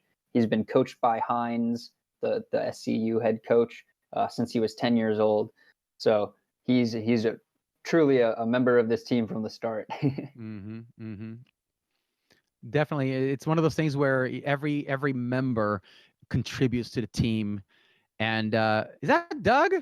Is that Doug walking around? Douglas Johnson. Douglas Johnson. Oh my gosh, check it out, ladies and gentlemen. The honorable Douglas Johnson making his appearance as a cameo right there, looking sharp. Starting the process of migration for the UIC United team to the other side where they're supposed to be. Doug Johnson, of course, is one of the founding members of SCU United. And he competed also for another team earlier before that, though, for Michigan. He was on the NCAA team out there. Indeed. And he was training hard, trying to get on the last Olympics, and fell shy of that just by a little bit. He was doing awesome. I got to work with him at Woodward for a year, and we had a great time. Yeah, he's a nice guy. All right, Eli. This is Eli on parallel bars. Wow, a nice Healy to start. Pretend that was meant to happen. Didn't quite make it up to that Hansen, but makes it up nicely. Catch. Yep. Getting all the credit he needs, I think. Yeah. Front uprise to handstand. Definitely got back his composure and finished the routine calmly. Unfortunately, a step on a dismount.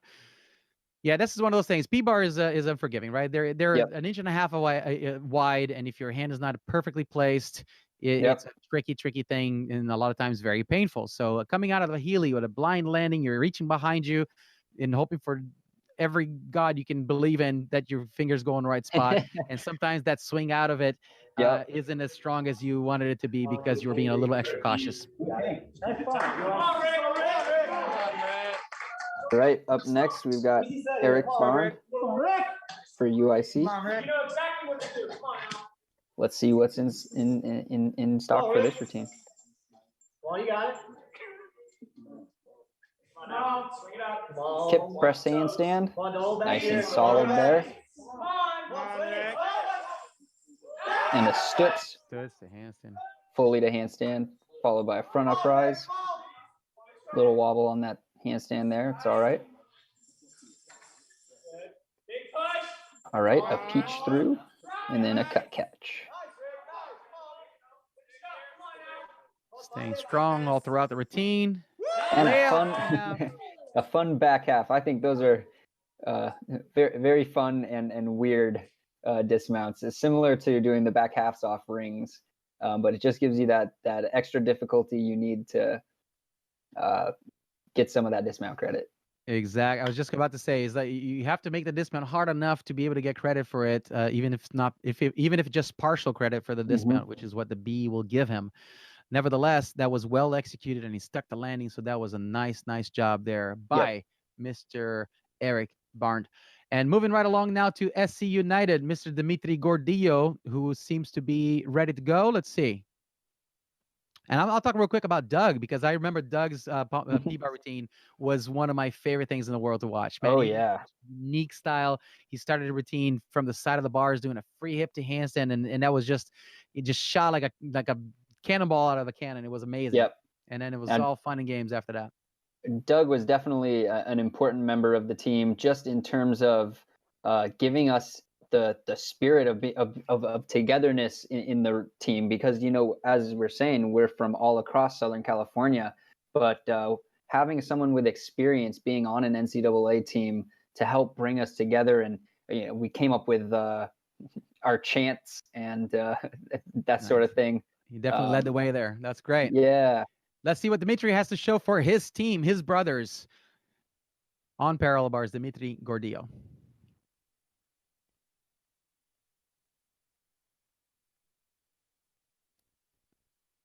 Kip swing handstand, pirouette, to a stutz, and then front uprise. Getting the different element groups out of the way.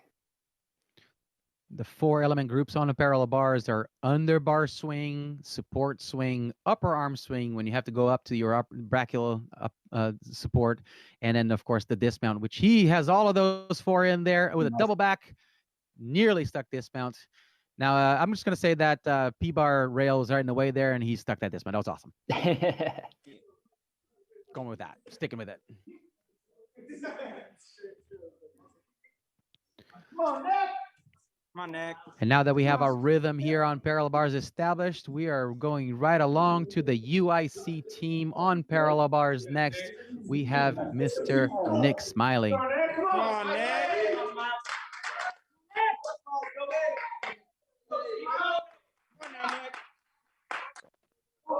Mom, be patient. Come on, Joel. Come on, Nick. Come on. Kip press handstand. Good position there. Come on. Ooh, and a stutz to 1 bar, followed by a Diamondov. This is very difficult. Stutz to Just 2 the 1 bar bars. called Diamondov, created by my favorite athlete ever. Not a Diamondov. I said the wrong thing. Yeah. I'm going to say the right thing if I'm going to say who the guy my favorite is. All right, very difficult routine. Just put the hands down on the dismount, unfortunately. Clarify my flub up. Dmitry Bilozerchev on parallel bars did a stutz to 1 bar, created that skill, and got it named after him. So you'll hear us say that all the different skills. You know, some of them have a name that just describes the skill, like a double back, and some of them will have the name of the first athlete who ever performed that skill. We were talking earlier with Charlie that Natalia Yurchenko was the first one to do the Yurchenko vault. We didn't see any of those today, but she gets the vault named after her, and now more than half of the women in the world perform that vault. And hopefully Simone Biles might be performing one that no one's ever seen in a variety of that this year. We'll see how that goes. Moving on, 2 parallel bars on the SC United team, Mr. Eric Sherbert. Sherbert. There's no R after this Shah. He's not an ice cream. Ah. And you just got about half the internet to quaver at the mention of a sherbet as ice cream. Yeah, all right, there we go. That's nice. The first peach to handstand.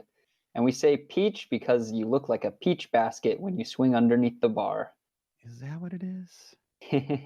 I thought it was performed first by Dr. Peach from Georgia. No, not such thing. Back up rise to handstand. And skipping on the dismount. You notice he also skipped the dismount on rings, but other than that, he's had great routines. Good job, Eric. Not giving anything away, keeping it clean. Every skill. That Peach was indeed one of the cleanest ones I've seen in a long time. And the first one we saw today. So well To done, handstand, Eric. yep. That's true. The Peach does fulfill that underbar swing element group requirement. And if you just go to straight support with a B, if you go to handstand with straight arms, that'll be a D element. Much harder to go to handstand than it is to land on support. So here we are with James Strevey from UIC on parallel bars. Strevey. I like it when they say the name so they correct me. Yeah, it's unfortunate for us right now. But apologies if we mispronounce anybody's name. Actually, his teammates don't know how to say his name right. That's what it is. Oh, okay. Slipped of the hands. That was the Peach basket we were just talking about. He's trying to go to support, but landed on his upper arm. No credit for that skill, unfortunately. But he did do a kip earlier, so that fulfills the element group. Definitely got the element group. It's just a handstand, front Got his uprise. composure back, swinging with calm. Nice and high. All right. Kept going strong after that initial mix-up. The technical term is flub up. Flub up, sorry. Yes. Not to be confused with a flub down, which is a whole different thing. That was James Strevey. I'm going to say it the way his teammates say it, although I still stand by the fact that I was pronouncing it correctly. And unfortunately, missing that Peach there, his deductions go up quite a bit because of that. When you do something that looks like it wasn't the plan, the judges are hip to that. Don't you worry. These guys have been seeing gymnastics for a long time. Sometimes there are smooth ways to move around it, but it's very difficult to come up with that on the spot. Yeah, and especially nowadays, the code of points is so specific about the quantity of deductions, and everything is described so precisely that it's hard to get away with things anymore. Mm-hmm. We used to for sure. We did all kinds of things that we just made it up on the spot, and they knew it, but there was nothing they could do about it. Here goes Troy. All right. And a giant swing to start it off with, followed by a moi to support. Hope you guys are taking notes. All these skills will be quizzed at the end. The stutz to handstand you saw there, beautifully. This is that half turn in the front swing. All right, a piked press. Taking a little breath there. Ooh, and a reverse pirouette. So he goes the opposite direction of normal. And a stuck double tuck. Wonderful. Bit of a flinging technique for that double back, but he knew where he was and put his feet down on the ground. And it's his style, and he owned it. That's right. That's right. Well done. That was Troy Mendelson from SC United on the parallel bars. Great job there, Troy. Moving along to Colin Schwartz from UIC on parallel bars, performing there at City Athletic. I'm going to say the name of the gym correctly. City Club Gymnastics Academy. And that is where they are training, where the owners have opened the doors for this team to train and continue their program, thriving there in Chicago. Thank you very much, community, for keeping us together. And speaking of community, if you are at Virtual Stars Gymnastics website, do note that we have a donate button at the top of the page.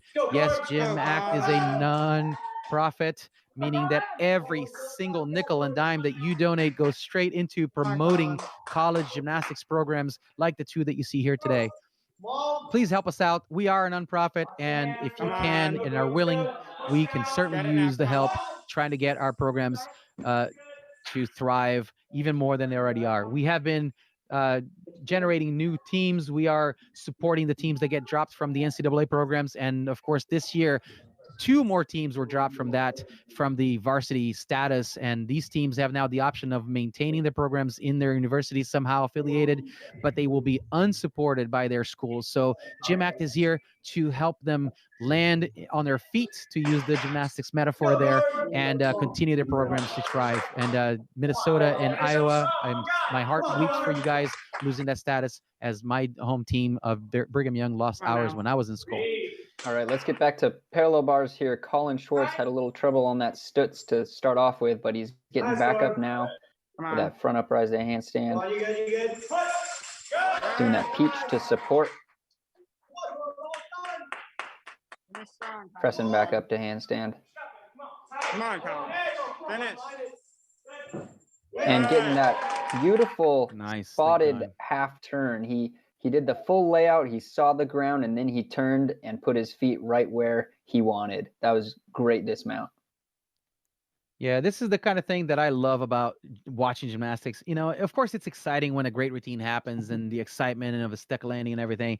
But when you see an athlete that struggles in the middle routine, falls off, but then to come back, raise his arm to the judges and say, from here on, look how awesome my routine can still be. And sure enough, Collins showed us exactly that spirit of competitiveness and the Olympic spirit, if you will, of gymnastics that is so important, of showing that you have the tenacity to go back and finish the routine and do it for your brothers, do it for your team, because every single skill counts, right? That was one skill out of 10 and everything counts, right? So he did a great job there finishing his routine with a stuck landing. And let's see now how Will Pierce from Southern California United responds to Collins' strong finish. Starting off with the peach to support, which we haven't seen. I think we've pretty much seen that in the middle of the routine so far.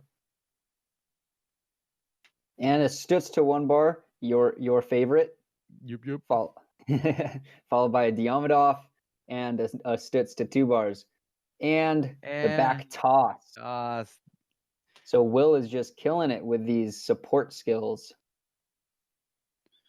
That was the front uprise, the triad of parallel bars, the stutz, a Diamondov, and a back toss. Those are the 3 skills that you definitely want to see. Oh, man, he was so ready for that dismount. Looks like his arms just gave out from underneath him there. That's the difficulty with all those support swings, is that, you have to be really locked out in your arms because there's so much power swinging through there. And so when you're getting ready for that dismount, that's right at the end when you're exhausted. And, and Will is competing all around for us for SC United today, so he's definitely doing all the events, and his body must be beat. And there we go. Look at that! The double pike, the hardest dismount we've seen, just couldn't keep his hands up. Yeah, it looked to me like he just kicked out a little too soon. I was about to say that was a beautiful double pike, and it was a beautiful double pike, but then he kicked out a little too early, unfortunately too early for his own good, and he had to put his hands down there. Now, he does get credit for the dismount with a fall, and it's so that's 2 falls there for Will. Unfortunately, he broke his streak of all hits so far on in his competition. Nevertheless, what a beautiful set, right? Every skill he did just performed so elegantly and beautifully. Once again, showing his style there. And there are definitely different ways you can adjust mid-flip, whether you have enough flip or not. You can decide to open earlier, keep it closed in later, but then you run the risk of over-rotating it. So, it's real hard to pin down. Yeah, we're going to see. Sorry, it's about to start. We're going to have one more athlete on parallel bars, Michael Palumbo. He's performing his routine as an exhibition. He's not part of the team score today, but this is the kind of thing where we want to give these athletes the opportunity to get their routines seen by a judge and get the feedback, right? Because they're all getting ready for nationals, and they're trying to earn their spot on their team lineup for the next couple of routines to come. And here goes Michael, to do his best routine, but once again, not counting for the team score. All right, nobody in front of the camera. Let's go, Michael. They got it now. Beautiful pike press to handstand, stable there. Nice cast to cut catch, front uprise, swing to handstand, fully hit it. On the heels of Will Pierce, who just had 2 falls on parallel bars. Wow. Michael, unfortunately, not quite bringing it around on a dismount. You see Cora right there, jumping up and making sure he's okay. Cora is, of course, the trainer for SC United. She's been with the team for a long, long time. An amazing human being, so generous, so gracious, and she accompanies this team everywhere they go, and making sure that they stay safe there. So it looks like he is. Michael popped that up extremely high, just didn't have any rotation. Normally, that's what happens. The higher you go, the slower you flip. It's a trade-off of energy. Do you want it to go into your rotational energy or your vertical potential? Oh, man, that was exciting. Ladies and gentlemen, if you are not awakened by that dismount right there, I don't know. You must be taking a break from the routines. Anyways, that was Michael Palumbo for SC United doing his exhibition routine, and his scores are starting to come in. So the teams are moving on to the last event of the competition, high bar. Before we get there, let's take a look at the team scores. You may or may not be seeing this on the screen depending on where you're viewing this stream. If you are on YouTube, you already know this. If you're on Virtual Stars Gymnastics, I will tell you. We are at 5 up, 5 count after 5 rotations. SC United with 289.3 points and 5 sticks for SC United, and Gymnastics at UIC, we have 300.8. And we are ready to get started. UIC on a high bar. We have the first athlete there, Mr. Nick Smiley. Leave it all out there. Judges want to go home. They want that pizza party. Don't we all? Let's go, Smiles. Let's go. Lining up for the big Takachev to get that release element group, and then followed by a flying giant, which oddly enough, I don't think is part of the release element group. Correct. It is under a swinging skill, not a releasing skill. A Weiler kip, the trickiest skill in history. Ooh. He looks all right. Looks like his head missed the mat, but that was a tough one. I've seen that happen to a number of people. Will happen at least a couple times a year during the training, and we hope never to see that in competition. But ladies and gentlemen, he is okay. Thank goodness. Nick Smiley on high bar for UIC, giving us all throwing his arms up, say he's okay. Okay, now, of course, you can just guess at the amount of energy and power that's going on in that body when you're tipping your body over the bar and cranking those giants around and doing that Chinese step, bending the body, adding more power to it. How much force is on your hands coming down at the bottom of the bar just before the release for the dismount? It is multiple times the body weight, and any deviation or a lack of attention or a slippery spot on the bar, that it's can be unfortunately deadly. And luckily here, Nick Smiley walks off unscathed, and he, like you said, his head was clear off the mat and landed flat on his back as safely as it could have been. That's a good thing. Yep. Got lucky today. Nick, go home and put that chalk mark on a board and say, not today, not today. Definitely. And that's why everybody on high bar, you see, for the most part, wears grips. Those leather things go on their hands. They've got dowels inside of them, which allows you to grip over the bar better. So you got a tighter grip than if you're just using your hands. Even if you've got the strongest grip in the world, that dowel really helps. But yeah, you would have seen gymnastics back in the 60s and before, where the guys wore straight leather grips where they didn't have the dowels, and you definitely didn't see those tap swings. There's aggressive tap swings that you see today in today's gymnastics.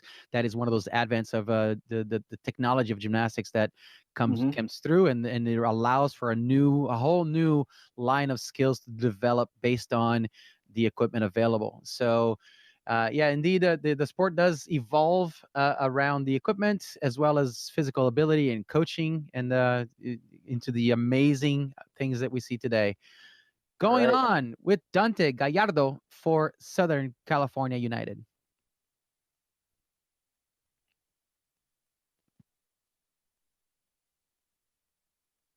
I believe Dante is originally from San Jose up in NorCal. But yeah, so I'm not saying anything. But he's going to school down in Santa Barbara. Winding up for that dismount. High double tuck. Easy to see the landing there. All right. A good, clean routine for Dante Gallardo from SC United. A good way to start there. Nice and clean. Stays on the bar when he's supposed to. Lands on his feet the way he's supposed to as well. Appreciate that. And the judges do too. They're looking at the deductions there. Looking pretty good. Awesome. Moving right along to UIC. Looking to pick up where they left off. This is Sam Norwood.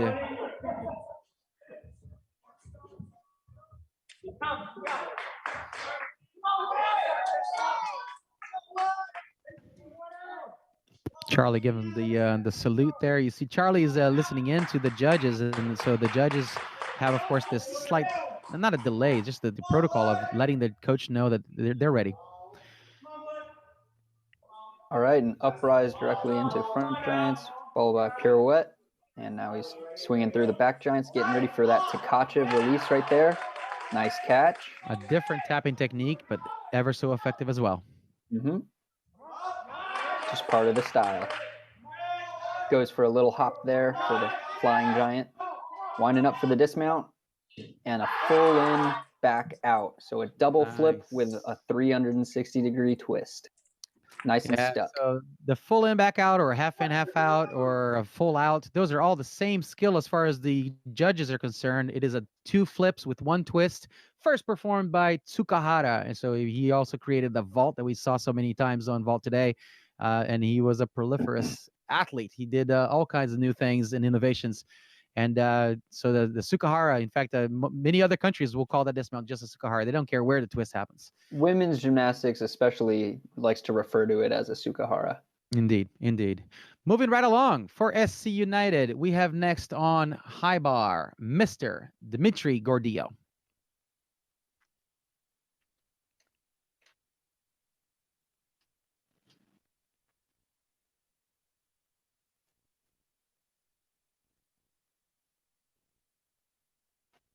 That Yamawaki mount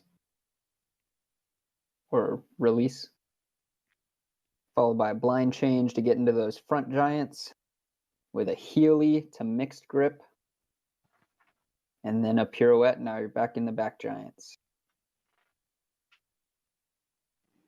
Clear hip to handstand, so he's getting all of these element groups, followed by double tuck dismount, 1 hop, and he's happy with that one, and yes, lets out a big yell. That's a hit. That's his last routine for the day, so he's stoked. Ooh. That was Dmitry Gordillo for SC United. Well done, Dmitry. Now, you're seeing these routines, and you notice the deductions are, there's a variation of deductions there, even though a lot of these guys are not showing the clear, easy to spot, body errors of bent legs or leg separation, but the judges are also keeping a strict eye on the angle of where your hand reconnects with the high bar. Where is your body in relationship to the bar?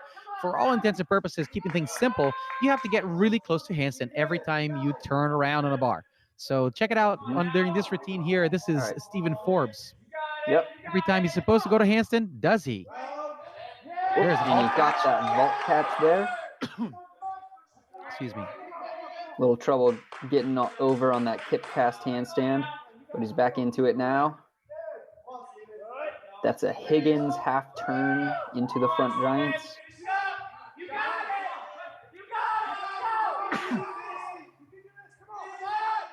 Getting ready for that double tuck dismount. Perfect stick. Nice work. Nicely done. Yeah, unfortunately had that stop there after his release move, and continued strong from there and kept the routine as clean as possible all the way throughout to the dismount. Well done. That was Stephen Forbes for UIC. UIC breaking their streak of all those hits that we had earlier in the competition, getting perhaps a little fatigued after 5 rotations. They're on their 6th event now, but it looks like they're still able to perform some nice, clean routines nevertheless.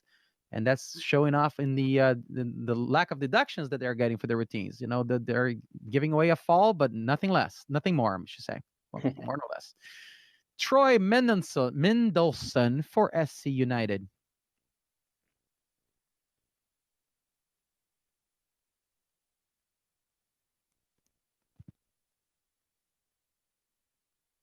Big swing into that Yamawaki, nice and high. The difference between a Yamawaki and a vault catch is the body shape and how high they got to go over the bar. And then a straight Tkachev. So he had that straight body Yamawaki followed by the straight body Tkachev. Nice. Okay. Half Takamoto, unfortunately, a little too low there. I'm not sure what the judges are going to do with that as far as credit, because if you go too low, you don't actually get anything for that skill. But he did hit a 3rd release move there with that Tkachev. Yeah. But also missing a dismount. So we'll see what the judges do. A stacked routine for Troy, who comes back to us for the first time competing this after having a bout with COVID of his own. So this is a This is a big step, and better safe than sorry. Do the full routine stacked, all kinds of release moves there, and then just play it safe. After all those releases, just come down to your feet safely and make sure that you're here next day for the next competition. Sam Montague for UIC on a high bar. Come on. You know what to do here. Come on. A little short of handstand there as well. But, ooh, that's a big, powerful Tkachev. Tkachev is that straddled release over the top. The signature flying giant. It seems like almost every guy on the UIC is performing one of those today. Relatively easy, just another extra 10 you get for doing it. All right, there it was, ladies and gentlemen. This is one of those moments where the judges have to make a decision. So you're on YouTube. Help me out here. What did you see on that dismount? That was a great routine performed by Mr. Sam Montague. But on the dismount, was he laid out? Was he tucked? Was it both? What do you call that? A laid out half and half out is a D skill, and a tucked half and half out is a C skill. You're the judge in the hot seat. What do you give him? Here in the comments on the YouTube, we've got from Joe Forbes. 3 years ago, Steven split his head open on that high bar dismount. This is the first time landing it since. Congrats, Steven. Nice. There it is. There it is. Getting past, you know, literally raising your head and going back. Yeah, getting past the traumatic events is a win all in itself. Indeed. Eli Khatib.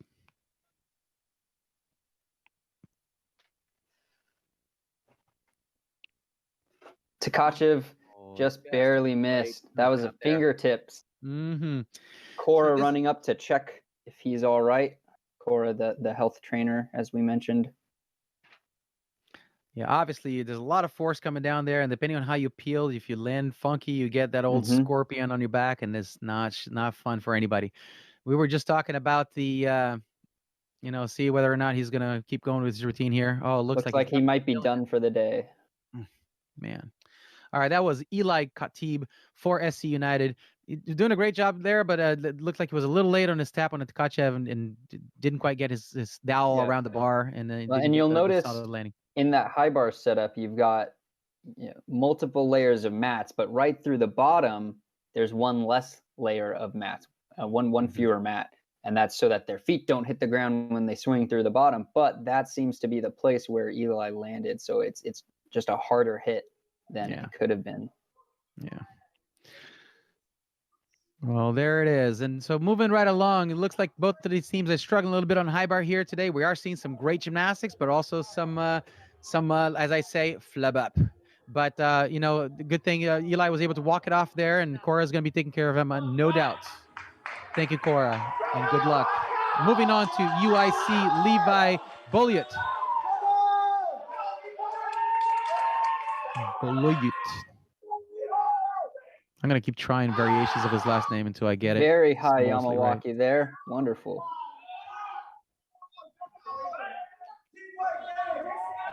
And that's called a Weiler. There's the opposite of a clear hip, just in the front giant form. The best way to get your thighs slammed on a high bar. Yep. Ooh, and nice. Laid out. There you go. Laid out, full out, or full twisting double flip, whatever you want to call it.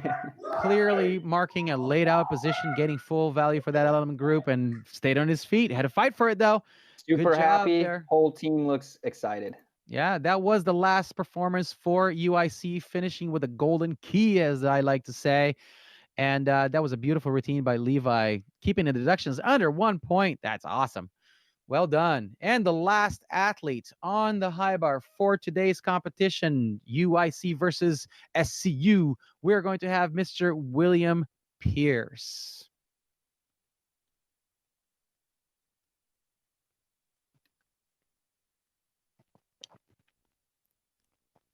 You see him going through the motions there of concentration. Every athlete's got his own tradition, his own way of getting in the zone. And and then, of course, if the coaches or judges take too long to call your name, you just shake it off, go back, put a little chalk in your hands, get ready to go again. Yep, get back into the mindset. Sometimes sitting there waiting for the judges to get ready can mess you up. Yeah, this is one of those things about this format of the competition where it is head to head, and the judges are in charge, and you go when they're ready, not when you feel Yep. like going. All right, Will is up. Nobody is lifting him. He's jumping on his own volition. I always joke that it's the greatest moment in the coach's life when you don't have to lift your guys anymore, but then you go, oh, they don't need me anymore. All right, instead of a clear hip, he did a Stalter to handstand, followed by a Nice. Tkachev. That just means that he straddled his legs. That was another Stalter, but with a half turn to get into the front giants. Nice work for the If you got to turn in-bar. around, you might as well get credit for it. Yep, beautiful jam there. Into the Russian giant there, beautiful. That was his shoulders inlocate back the wrong direction, and he swings by the sheer power of his muscles. Yep. He also threw in the flying giant that we've seen on the UIC team. All right, Half and a out. There it is. beautiful stick. Great work.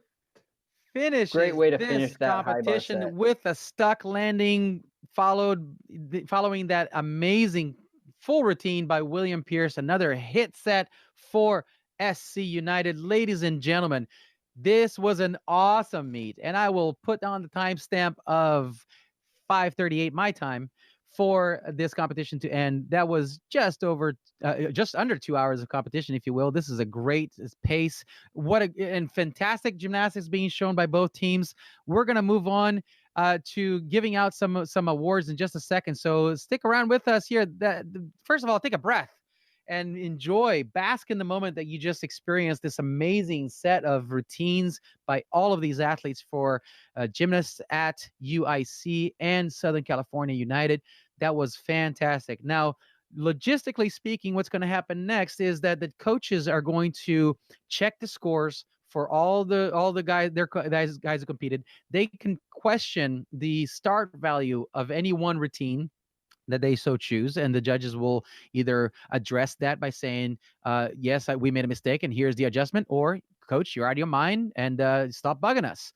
And once all of those inquiries are taken care of and verified, we will get the full set of scores verified, and then we can announce the winning teams for tonight's competition. One thing that I can tell you, though, is that the winning stuck landing team for today was indeed the team for UIC. They stuck for credit and for bonus 7 of their routines today. That's a good number. In fact, anything that's higher than 1 per event, you're doing pretty good. And of course, you want to try to get those. There were a lot more stuck landings today, but these are the ones, again, if you get enough value of a difficulty on the routine of this mount, then you get the bonus points. So UIC, congratulations on being the stuck landing masters of the day. Now, are you, Micah? How were you with your stuck landings? Are you one of those guys that stuck everything, or did you struggle with it? Yeah, I stuck things a lot. That was definitely one of my favorite things to do. I'm not much of a strength guy, so I do like to do the flips. That's my favorite part of the routine. So yeah, I do just go in the gym and run through stick progression. Start off with a front tuck, then go front pike, then go front layout, that sort of thing. There you go. So, but let's get back to the item at hand. How do you feel about tonight's competition? It was a great show. Especially from Will there on the SCU team in terms of his all around Don't be biased now. Yeah, I'm just saying. On the SCU team, Will did great. I am biased. I can't hide that. Sorry, but UIC had a bunch of great routines as well. Some really difficult routines, and so that was great to watch. I just love watching it all. Yeah, it seems to me like all of the athletes did a great job today. That first and foremost, right? I mean, this is amazing to see what these human bodies can do and how the capacity of the mind to control and do so much. And I am always blown away. I am so thrilled to be able to watch high quality gymnastics, and that's what we saw today. Seems to me though that you, like, just as you're saying, the highlight of the SCU team were if there was one athlete to call out, indeed was Will Pierce there, though he did have a couple of falls on parallel bars, so that takes him down a couple notches on my book. But that's what he's got to do now, is get ready for nationals and improve that. And then moving on to the UIC team, we just saw some beautiful routines all across the board, keeping them clean. We heard it straight from the horse's mouth there. Charlie Nelson, the coach, saying that their strategy is to keep the start values under control, so that they're keeping it so that their routine are as clean as they can be. Don't give anything away. I heard Charlie say once that you have 10, you get 10 points. Don't give any of those away, right? If you perform 7 skills or more in your routine, you get 10 points. Then the difficulty improves that number little by little, edging that the start value higher and higher. But if it's going to be at the cost of the deductions of the execution points, then that's silliness. Yeah. So it sounds to me like the judges are ready with the scores. So, ladies and gentlemen, let's all make sure that these guys are all on their same channel. So give me 1 second here.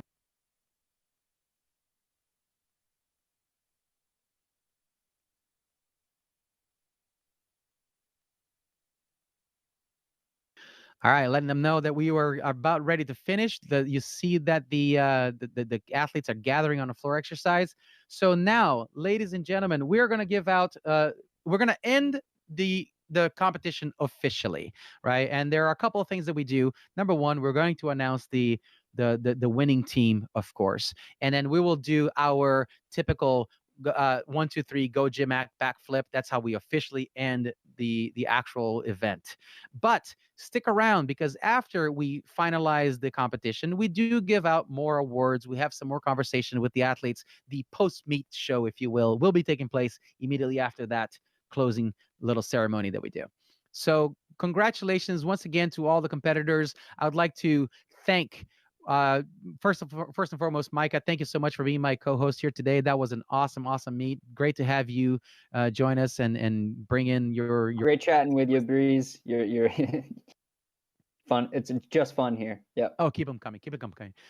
Thank you to Robert Davis and John Lucas for being the score manager and the production manager, respectively. We had the 2 teams from UIC, our host team, and for SCU, let me call them by their proper name, Gymnastics at University of Illinois at Chicago, and Southern California United from Southern California, of course. We had the judges today, Mr. Howard Steer, Noom Kutz, and Michelle Huffman, without whom we could not have done this. It would have just been me talking about silly things that I don't know anything about, and Micah correcting me.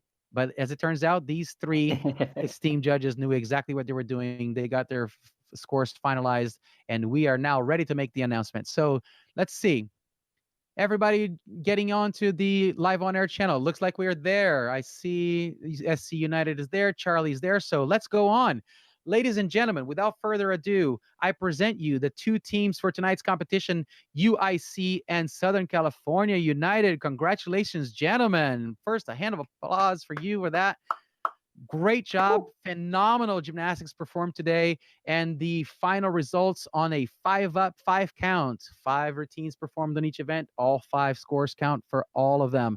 So in second place, after 6 rotations with 341.8, I believe that is a high for the season thus far, we have the team from SC United.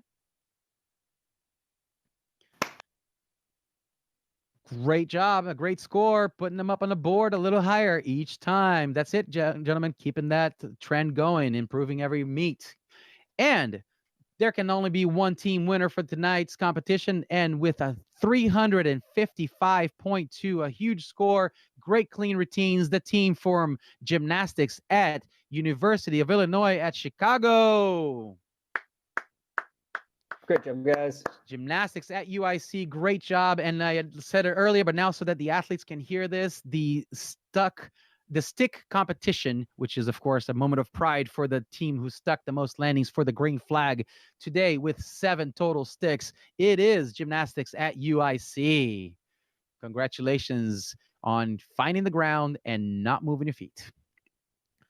All right, ladies and gentlemen, once again, I would like to say thank you to Micah, to John, to Robert, to my esteemed judges, Howard Steer, Noom Kutz, Michelle Huffman.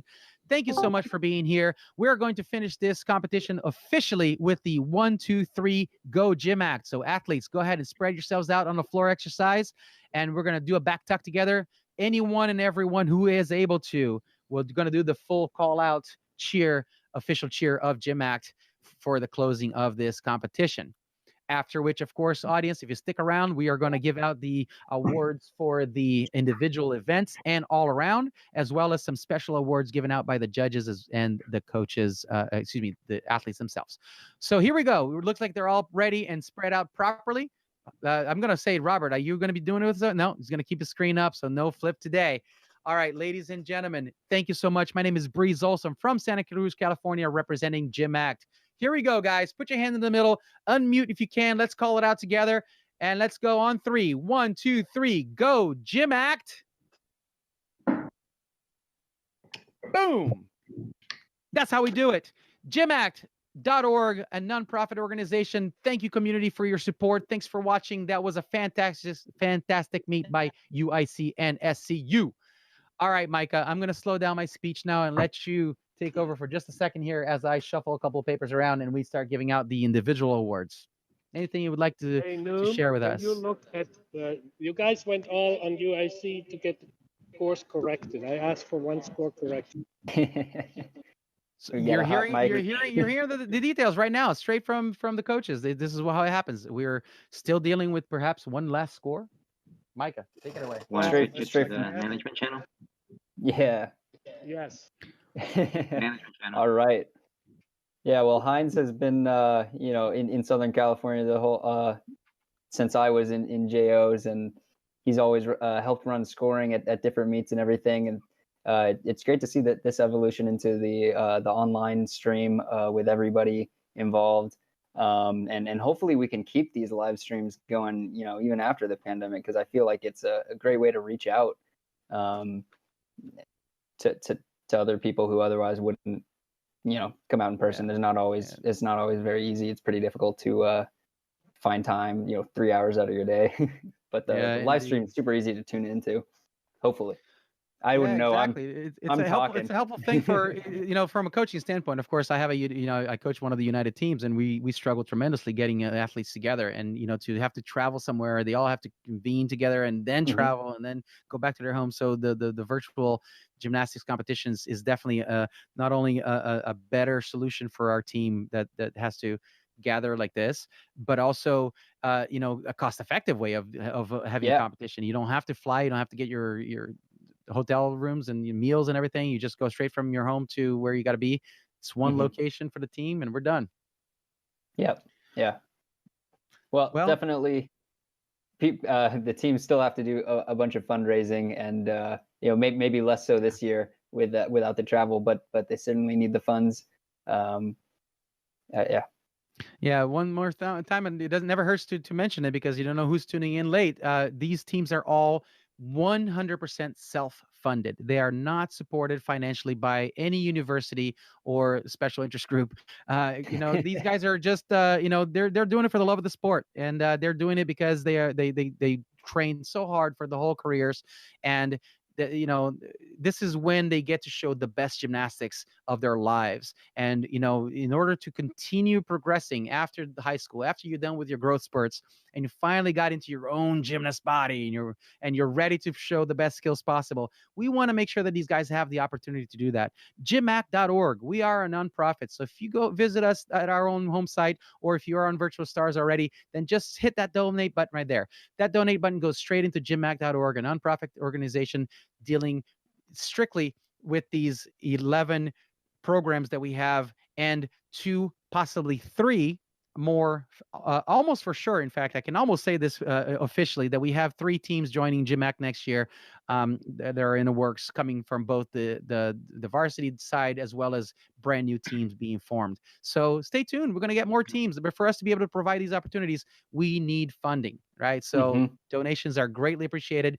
And if you're into this kind of thing, it's a tax deduction that you can take. So, all right, ladies and gentlemen, now that I've already done my begging time, let's go ahead and by the way, we've been mumbling and babbling because the teams were still dealing with some numbers and small corrections on some of the scores. So as we are about to give you the final presentation of the winners of each event, I would like to make sure that none of my numbers are going to change from what they were in the meet to what the final scores are. So I may have to double check these every time we go to make sure that nothing changed. All right. So on floor exercise, it stands firm that the coaches and judges agreed on their scores. And in first place, separating first, second, and third was only 3/10, but only one guy can be at the top of the virtual podium. And in first place with a 13.6 from SC United, Mr. William Pierce. Woo! There he is. There he is. Great work, Congratulations, Will. That was a beautiful routine indeed. He was the last guy up, and he did the best routine of the night. In fact, well, it was the day when he did perform it. All right. Moving on to the pommel horse, and I will do a quick visual check. Looks like we stand, yes, in first place on pommel horse, etching his second place guy by a mere 1/10. 1/10 is 1 toe point, you guys. That's how much separates from first to second place. But only one guy with a 13.0. He did beautifully on pommel horse as well from SC United, Mr. William Pierce. Man can tumble and he can swing pommel horse. And wonderful flares. Yeah, we remember that. Keep that mark for possible awards later. Okay, so moving on to the rings. The ring master, strong on every held position and showed some good swinging today. Congratulations, improving every time I see his routine.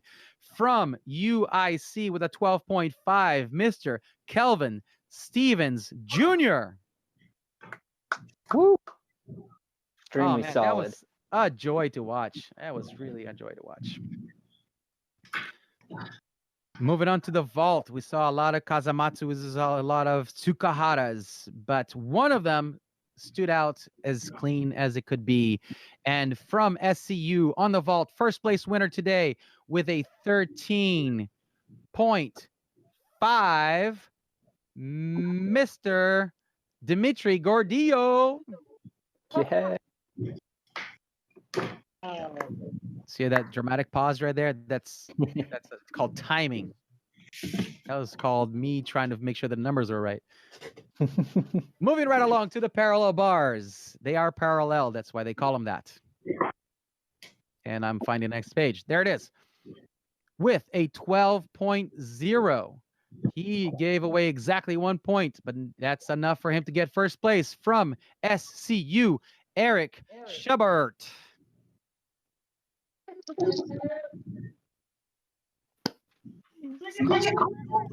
Banana ice cream. Or sure. I know. Get this That was man my a inner cone. voice. How do I?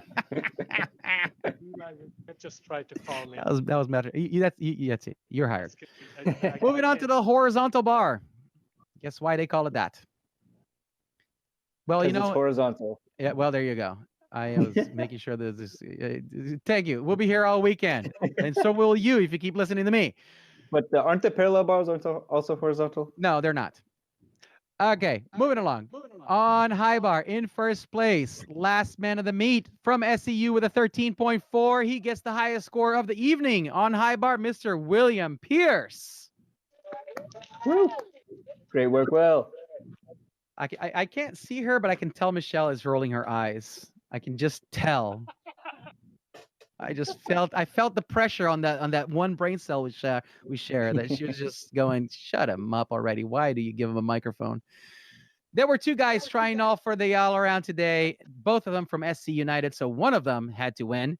And from SC United, as you would expect, in first place today with a 75 even, a great performance all across from Mr. William Pierce. From SCU, Will. Woo. SCU. I'm going to give a shout out for the NorCal coaches that coached him before he got to Southern California. Congratulations. an amazing upbringing. Clearly, Culmination of many factors. that's what it is. He's a California boy all across. All right, There you ladies go. and gentlemen, we're now to my favorite part of the evening, and I am going to call on one of the judges. And this is an award that I made up because I run the place. And it's called the ROV Award. And ROV is something that actually used to be a quantitative, well, less than it's true. It's a number for the quality of the gymnastics that used to be awarded for routines, and it's no longer awarded. So I wanted to bring that up back because I love that aspect of gymnastics there. And it's what do the judges want to see? What's beautiful? What's elegant? What's virtuous? So ROV stands for risk, originality, or virtuosity. All three of those things used to be judged with numbers in the routines. So now I ask the judges, what do you think was the most, either one of those things? R for risk, O for originality, or V for virtuosity. So judges, who's going to be the representative spokesperson for today? Nobody wants to say anything? Oh, look at them. They're looking fantastic. Don't make me vote now. Don't make me call you out. You know, I'm not going to call on the newbie, Howard or Noom. You guys are both first timers. So, there it is. Michelle, my sister. It's the pressure is on you. So if you would please unmute yourself and I see you did already. So can I hear your voice? Can you hear me now? I can hear you now. So who do you think is a deserving athlete or athletes for the ROV award for tonight? We had a brief discussion, and there were several great nominees, and all three of us came to the agreement that we were going to go with Mr. Kelvin from UIC for his beautiful ring routine, some amazing strength skills, looking super solid, and hoping that we get to see even more of him in the future. Awesome, Kelvin. Well done, Kelvin. Indeed, that was a phenomenal routine, and let's remind ourselves because he was a winner of the ring routines, if I'm not mistaken here, and the score was a 12.5. So as far as I'm concerned, he would fall into the category of virtuosity for this particular award tonight. So Calvin, congratulations with a 12.5. Not only did you win rings with that best score of the meet, you also get yourself the ROV award for the night for being the most memorable routine of the competition. Congratulations. And now for another special award that I made up. It is from the athletes themselves. Hopefully the coaches prepared you guys the most valuable teammate award. So look at each other real quick. Make sure that you have this down. I'm going to call first on the UIC team and then on SC United. So from one of the teams, preferably the captain, to present this award, the most valuable teammate award for the team. So once Charlie has his microphone ready and running there, go ahead and introduce yourself and then tell me who you feel your teammates agree should be this today's most valuable teammate.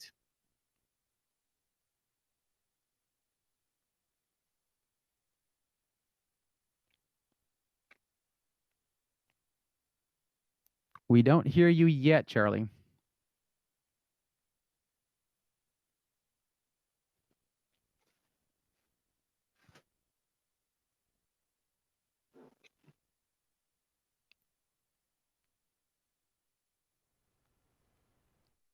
The suspense is killing me. So this is something that we kind of made up here for the guys on, right? Yeah, that could work too. If you want to just unmute yourself and Zoom. Yeah, it's weird that that's not working. I see you unmuting yourself, Charlie, but we still can't hear you, brother.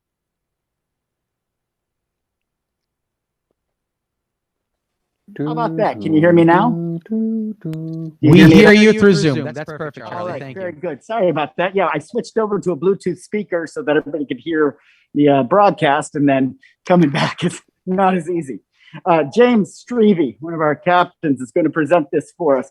James, you want to give a quick update or background on what that jacket is there? Nice and loud. Tell him to come closer to the camera, otherwise we won't be able to hear him. It's old warm-up for UIC gymnastics, I believe.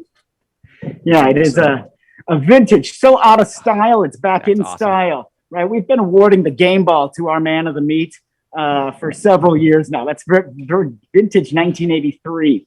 But we've awarded it after every competition. The guy gets to, hang it in his locker, wear it around town, whatever they choose. But Steve, you want to go ahead real loudly and let everybody hear what. I hope they watch that thing before they give it back to you, though. I hope so too. Am I letting them know who's getting it? Yep. All right. So today we had an unfortunate scratch for floor and vault. So we had Eric Barr step up on vault. He also hit his Pommel horse and his P-bar routine today. So this game ball is going to Rick. There you go. There it is. From the athletes to the athletes. Congratulations, Eric. And now, Charlie, please call Eric up to the camera so we can hear a couple of words from him real quick. You got to speak now. Yes. This may be more words than I've ever heard from him. So Brace yourselves, ladies and gentlemen. Brace yourselves. The camera. I'll hold it steady. There you go. Eric, first of all, congratulations on a great performance, great routines, and we just learned from you guys there that you stepped in last minute because of the injury. But how do you feel on being recognized by your teammates for this honor? I feel great. Honestly, I couldn't do it without them. All of them support me all the time. So thanks to my teammates, of course, as always. And also, hi, Mom and Dad. There you go. Shout out to Mom and Dad for sure. Thank you. Congratulations. And there it is. That's exactly what it is, right? I mean, it's for the brothers. You feel the support and you provide support. It's a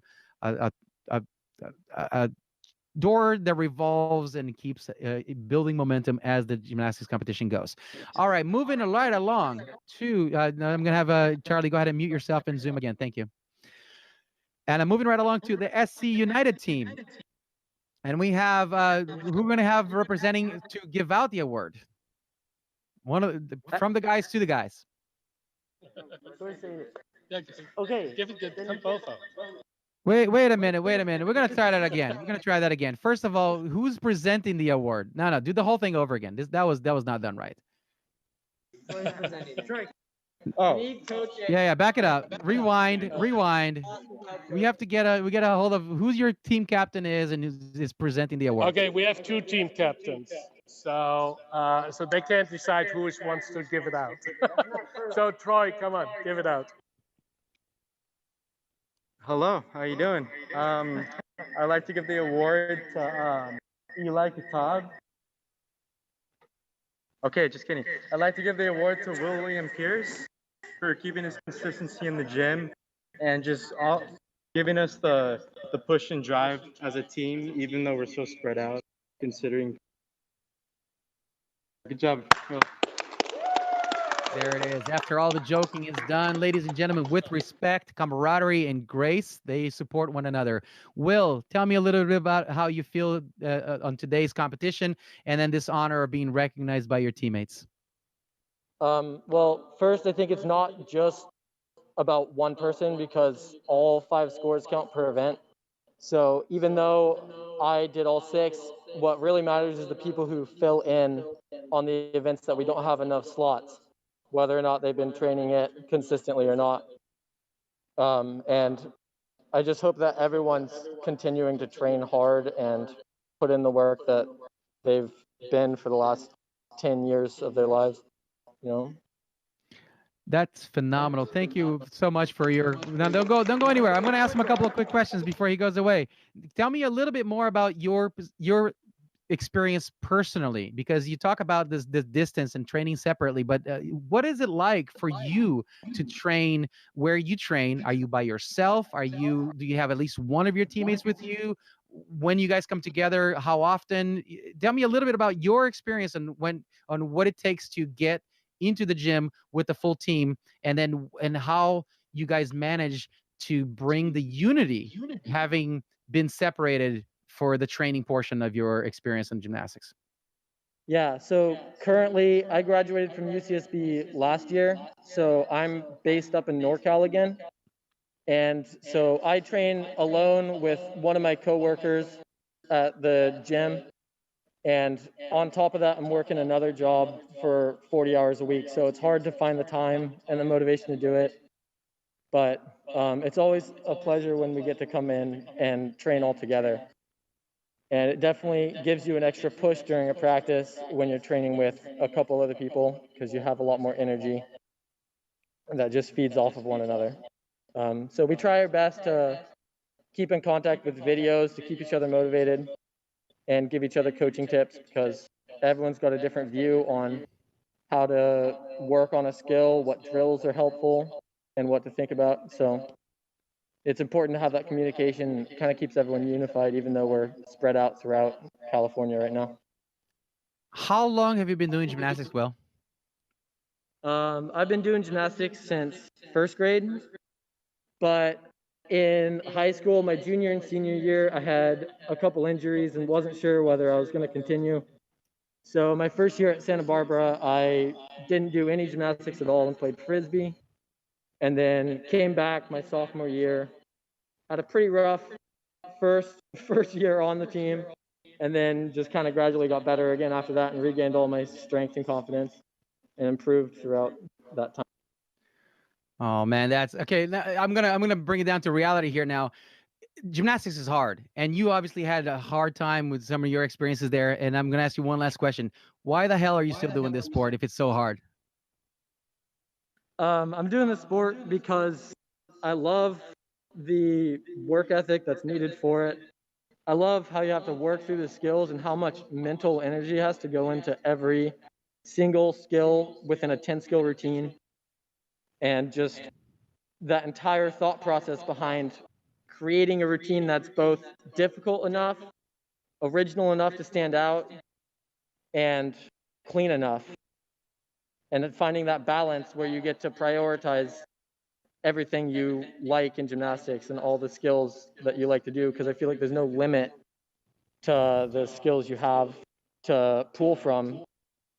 And even just creating a new skill would be interesting. Just thinking about all of that is always fun.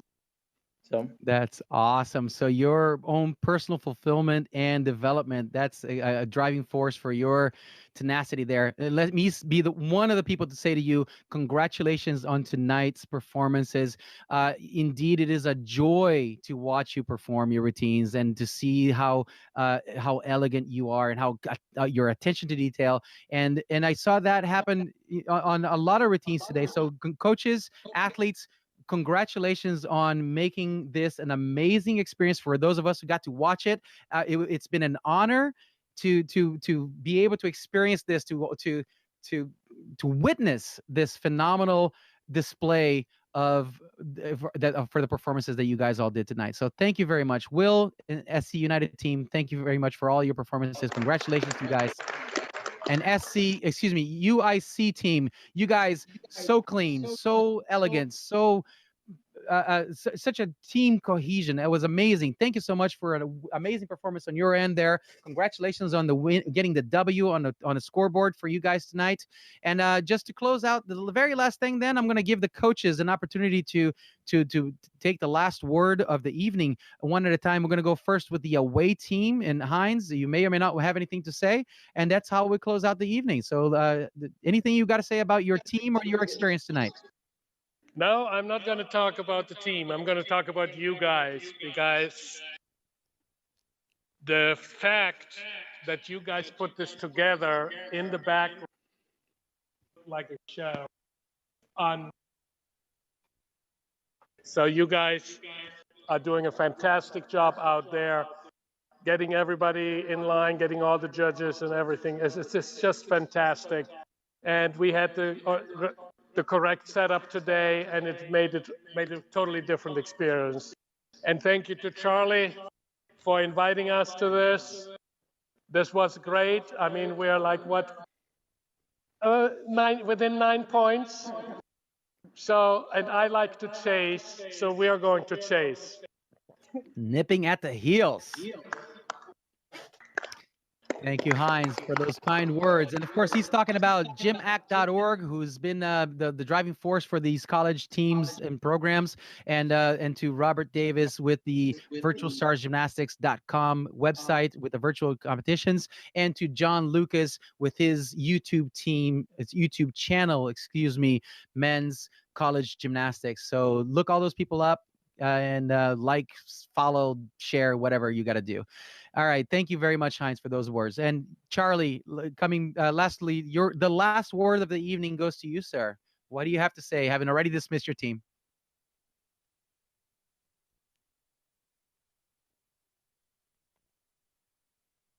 This together, and the officials, right? To be an official in gymnastics is the hardest in any sport, right? You have 60 seconds to evaluate, write down a routine, understand every skill, and come up with a score. And they do that time after again. So to reiterate what Heinz was saying about the technical team, but also the officials, and I'm sure he would agree, it is really something amazing. And to have this kind of opportunity, I'm so looking forward to this to continue to be a way to get gymnastics to people, because we can do it here in Chicago, but right, we're 2 time zones away from SoCal, and this might not have been able. We've been wanting to get over there in February for years, but we will one of these days. But to be able to do this head to head like this is great for the league. It's great for our programs, and yeah, we came into this thing really preparing because we knew that we were going to have a fight on our hands with SoCal United, and we did. And so we're watching out for them in a few weeks when we see each other again in Daytona, I hope. There you go, Charlie. Thank you and congratulations. And thanks for reminding me of one last thing. Then is just to let you guys know what's happening in the near future. Next weekend we have the competition here, right here on GymACT Live. It's going to be Georgia United versus UIC. You guys come back to us for another competition next weekend, so I'm looking forward to seeing you there. Stay tuned for my other brother commentator, James Martin, who's going to be joining us from Amsterdam to narrate and that particular meet. And then the weekend following, we are going to have the head-to-head of the number 1 and 2 West GymACT teams, ASU and Washington men's gymnastics. That'll be a great fight all night long. So come check that out right here on this same channel. It's going to be GymACT Live, coming to you at your own computer screen. Ladies and gentlemen, my name is Breeze Olson from Santa Cruz, California, along with Robert Davis, John Lucas, Noom Kutz, Michelle Huffman, Howard Steer, and Micah Cliff. I say thank you, aloha, and I'll see you next time.